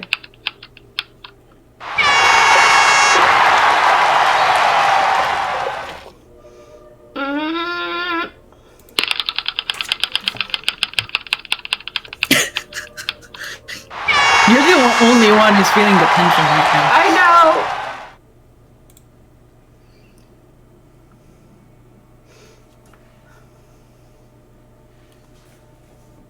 Goodbye. So, as you go to look on your Book of Shadows, you see that there is a name missing.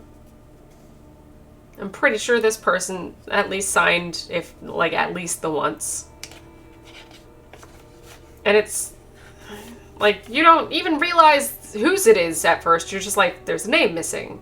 What? And you go through it. And at very least, just judging from who the person is,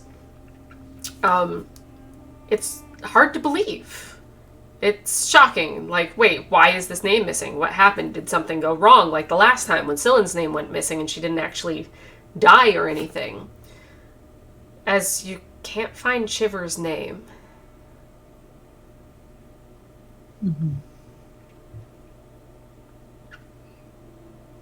Okay, I'm gonna delete that.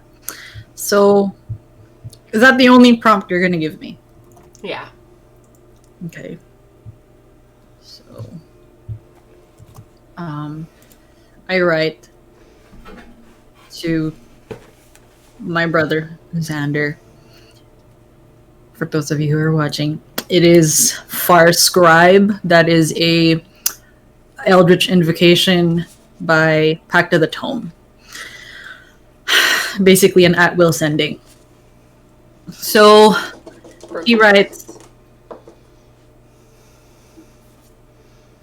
shit. I had an idea, but now that that's given to me, it's different now. So, Xander, is everything okay? What happened? Question mark, exclamation point.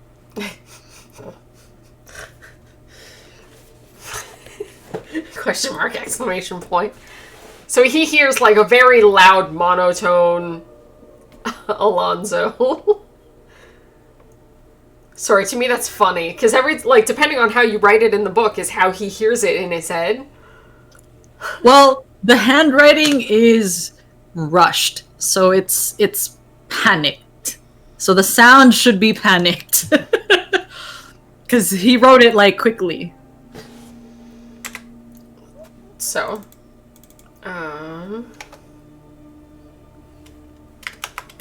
fuck off.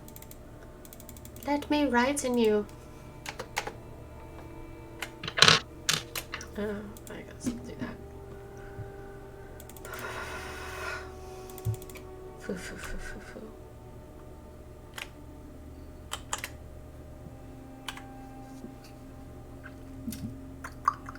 I know how to spell words.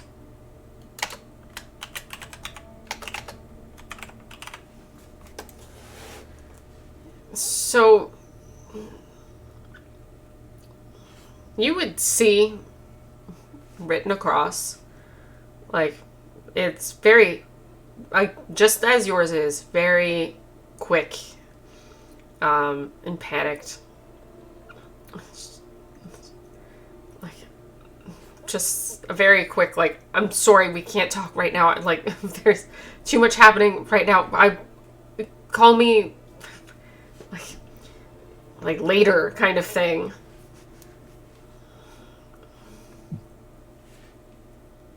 Okay, so Alonzo. In his panic. Okay.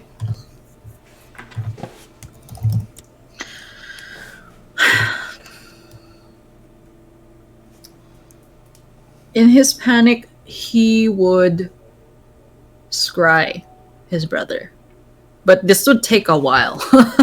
It takes 10 minutes to scry. So he will scry. Yeah, And so because it is his brother, he knows this person very well. yeah, literally share the same DNA. I'm sure you're fine. Mm-hmm. Yeah, so First of all, 5th level. correct.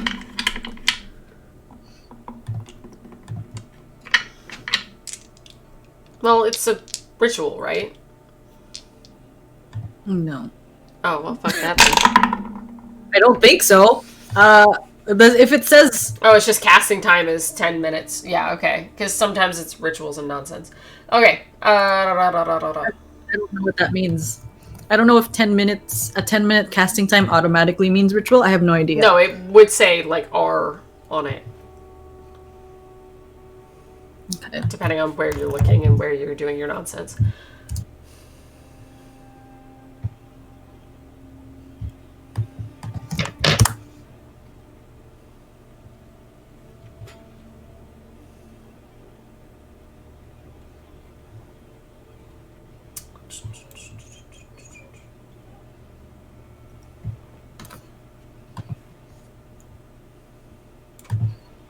Um,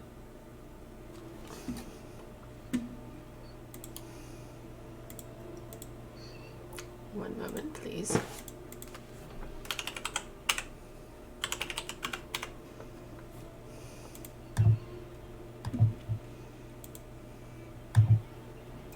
Wisdom save.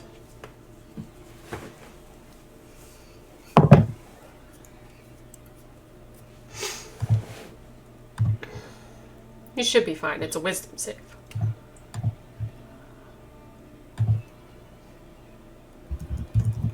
$23. What's your DC? 22. Then you saved. Just barely. Yeah.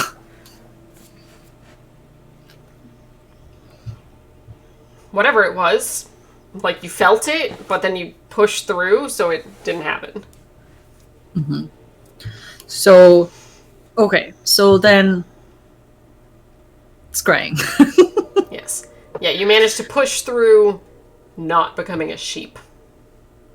No, that's a goat. Sorry, your laugh sounded like a goat. I'm sorry.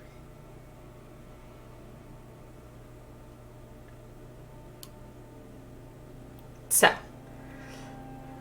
you, like, I imagine you moved over here and, like, did your stuff and just, like, sat down on the floor and just, like, ready. So, the sensor is created and is looking down upon Xander. And you let your vision flow into it, and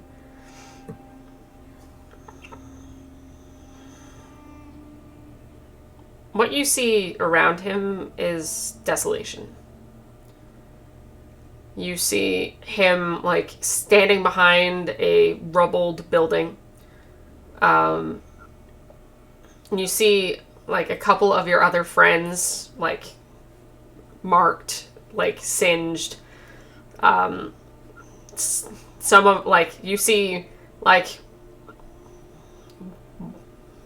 plant growth in random places. You see, like, things just, like if a wild magic surge had gone ballistic. And just, like, the first time you were hit by one, like, truly, and it went bam, bam, bam, bam, bam, bam, bam. That's what this looks like. It's just random nonsense is around these people. But you also, they're, like, in mid-fight with, and you see those monsters that had found you. The things with all the mouths, and, like, the one with the crazy, like, eye on its tail. And they're, like, just tearing apart part of Rexentrum. They're not even, like, they're still in Rexentrum, which you, with a perception check to look around.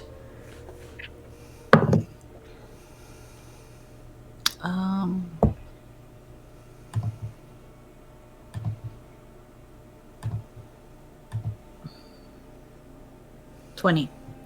Yeah, you look around and you see the mud, I believe it's called the Mud Top Ward. It is, like, the northern half of Rexentrum. You're on, like, the outskirts. You haven't even made it into the heart of.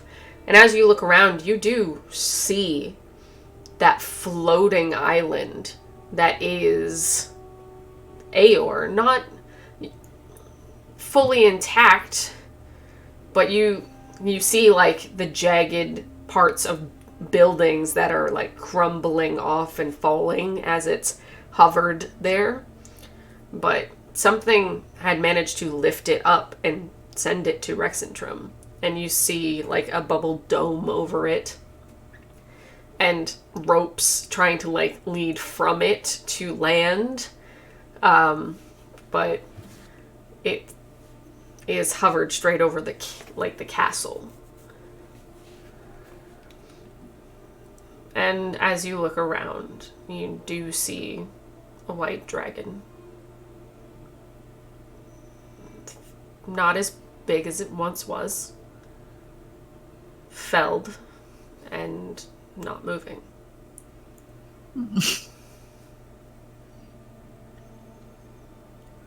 So he would. Well, I don't know if actually Xander can sense him or something, but like Alonzo would call out to Shiver out of like instinct, right?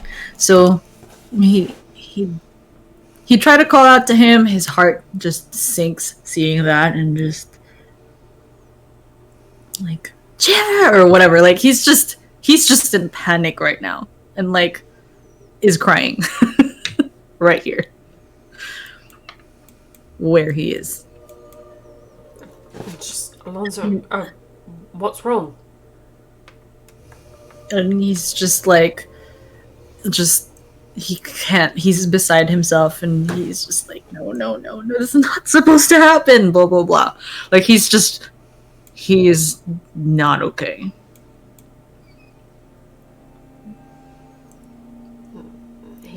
He doesn't know what to do. So he just, like, tell me what to do. So it is at that point he hears this. He's over here now. Because Alonzo is screaming. Yeah. So like he looks to Wilbur and he's like, Shiver, he's gone. Like he's dead. Right? Yeah. So sorry. Yeah. Literally for the last day, so that's why they're mid-combat, is they rolled a natural one. So, yeah, so he looks to Wilbur and he says, like, it's Shiver. He's gone. Or whatever. Like, he's just sad. He is just, I don't know. He is just crying.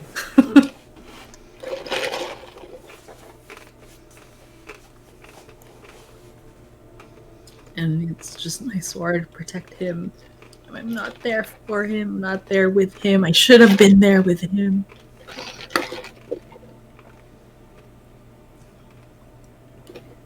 Oh, that sucks.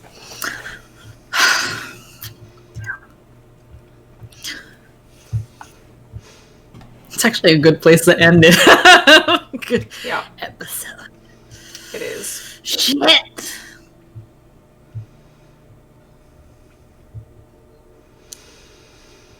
All I can say is at least the roulette was not Xander. Holy shit. I know. I was like, there's a chance, but there's a chance. But they're also, at least currently, Shiver is dead. But they also have Xander. So, yeah. Like, depending on the outcome of whatever it is that they're doing, which I'm gonna now have to do, just to see what else happens. Yeah, he's a cleric, so we'll see.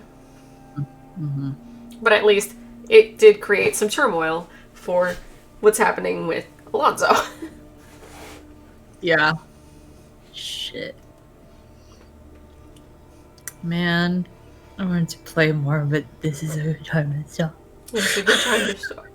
So, today is brought to you by this lovely map that I made myself. Everything.